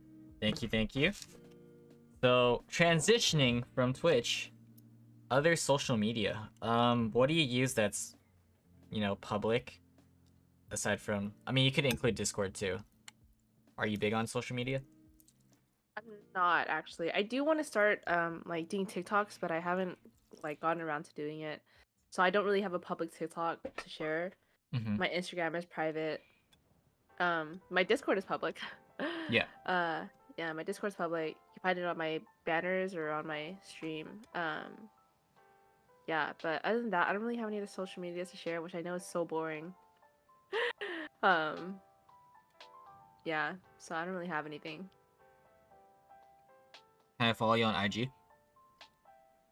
You can follow me. Yeah, if you want to follow me, you can follow me. Okay, I'll DM you. Okay. Alright, guys. Keep in mind that you guys could ask questions while we have Cindy here. Otherwise, I'm gonna jump right into the random questions to finish things off. So, what are some of your biggest pet peeves? My biggest pet peeves? Mm-hmm.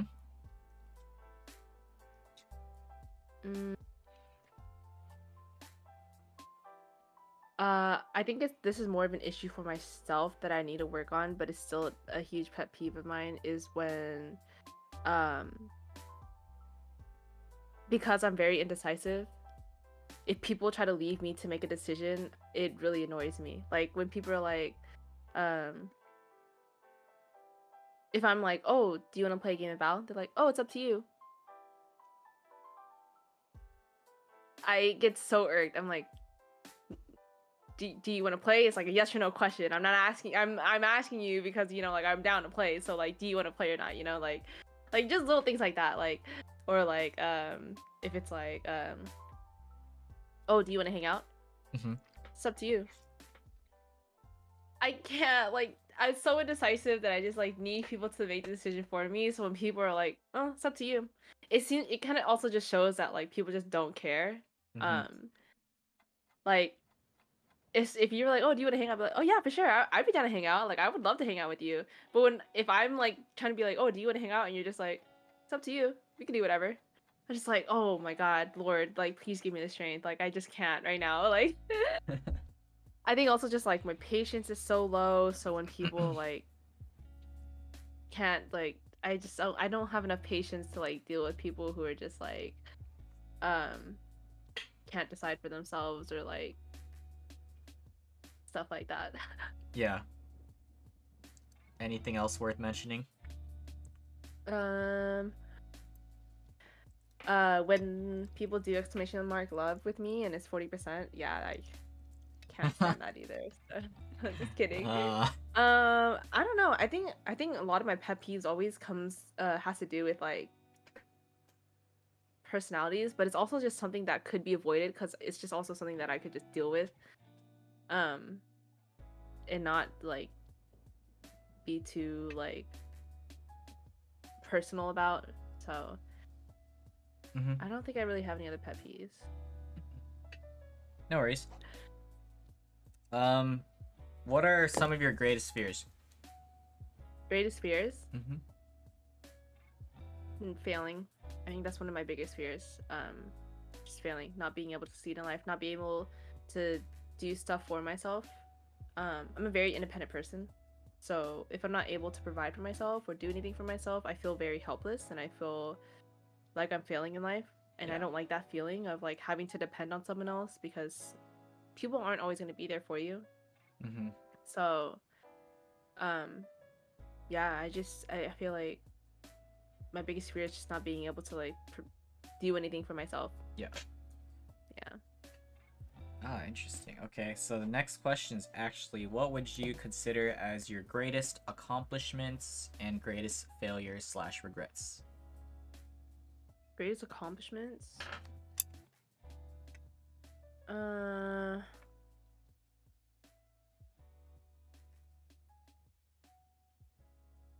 think just like being where I'm at right now is just a huge accomplishment. I think the person that I am today, I could always be better, but I feel like I'm doing a great job at like being a good person and like doing the best that I can in life. Is a huge accomplishment in itself. I don't really have like any like what's it called, like I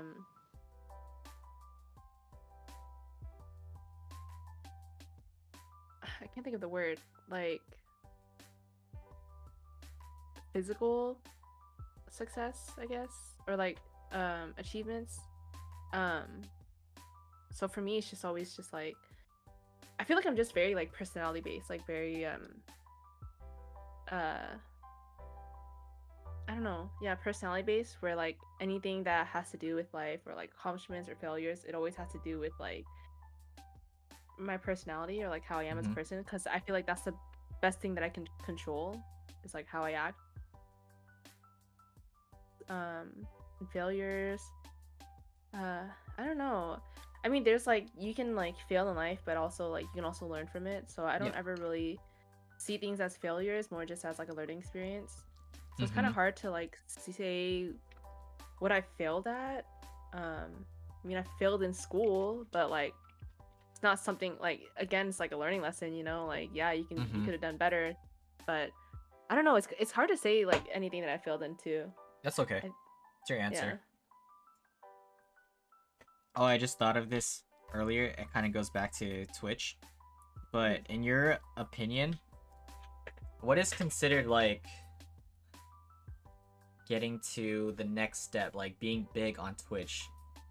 Well, obviously not like those really, really big ones, you know, offline TV or like Valkyrie, but like how do you know if you've kind of made it?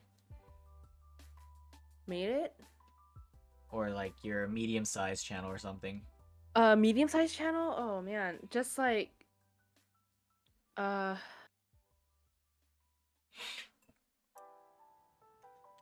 I feel like knowing you made it is like having people be like, dude, you should check them out because they're super cool. Just having people like want to constantly like recommend you and be like, dude, you need to check them out. Like they're super cool. They're super fun to hang out with. And growing your channel just based off of just you alone, like your personality alone, and like having people be like, dude, they're a super dope streamer. Like go check them out. Um is already like a huge step in like getting big as a streamer. Because obviously you don't want just people to stop by. You want people to actually stay and make a connection with. Mm-hmm. So having people even just recommend you and be like, dude, they're so dope. Like go check them out. Like seriously, like they're so dope. Is already just like a pretty big step into streaming. Like Yeah. numbers don't really matter. Partner like labels and stuff like that doesn't really matter.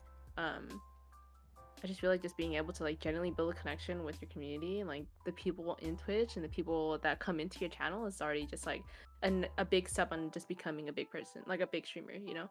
Yeah. For sure. It was a nice take to hear your answer. Okay, down to the last three. What was your first impression of me? First impression of you? I thought you were so nice. Like, I don't know. I actually don't even know how we met exactly. I just know you came into my channel one day. I was playing League. You were talking to me. You stayed for a while, which is very like really rare from people who like come to your channel for the first time. Like some people they're like, hey, hi, and like it's like whatever. But like you actually Mhm. stayed, you, like chatted with me, and I was like, this guy's so nice. Like he's so cool. Like yeah, and then yeah, you would come very often, like regularly, and I just thought it was just so cool that you just like kept coming back and like talking and hanging out and like actually like building a genuine connection, which I really appreciate from people on Twitch, because yeah, yeah, I think that was my first impression. You're just so nice. Oh, Oh, yeah. Well, I'm not gonna fix that. It's okay. for sure, for sure. So, yeah, and actually, I kind of forgot how I found your channel, but I remember the first time. It was like Gary was there too, actually. And you guys were Yeah, just I'm pretty playing, sure Gary was there. yeah, League Yeah. and balloons.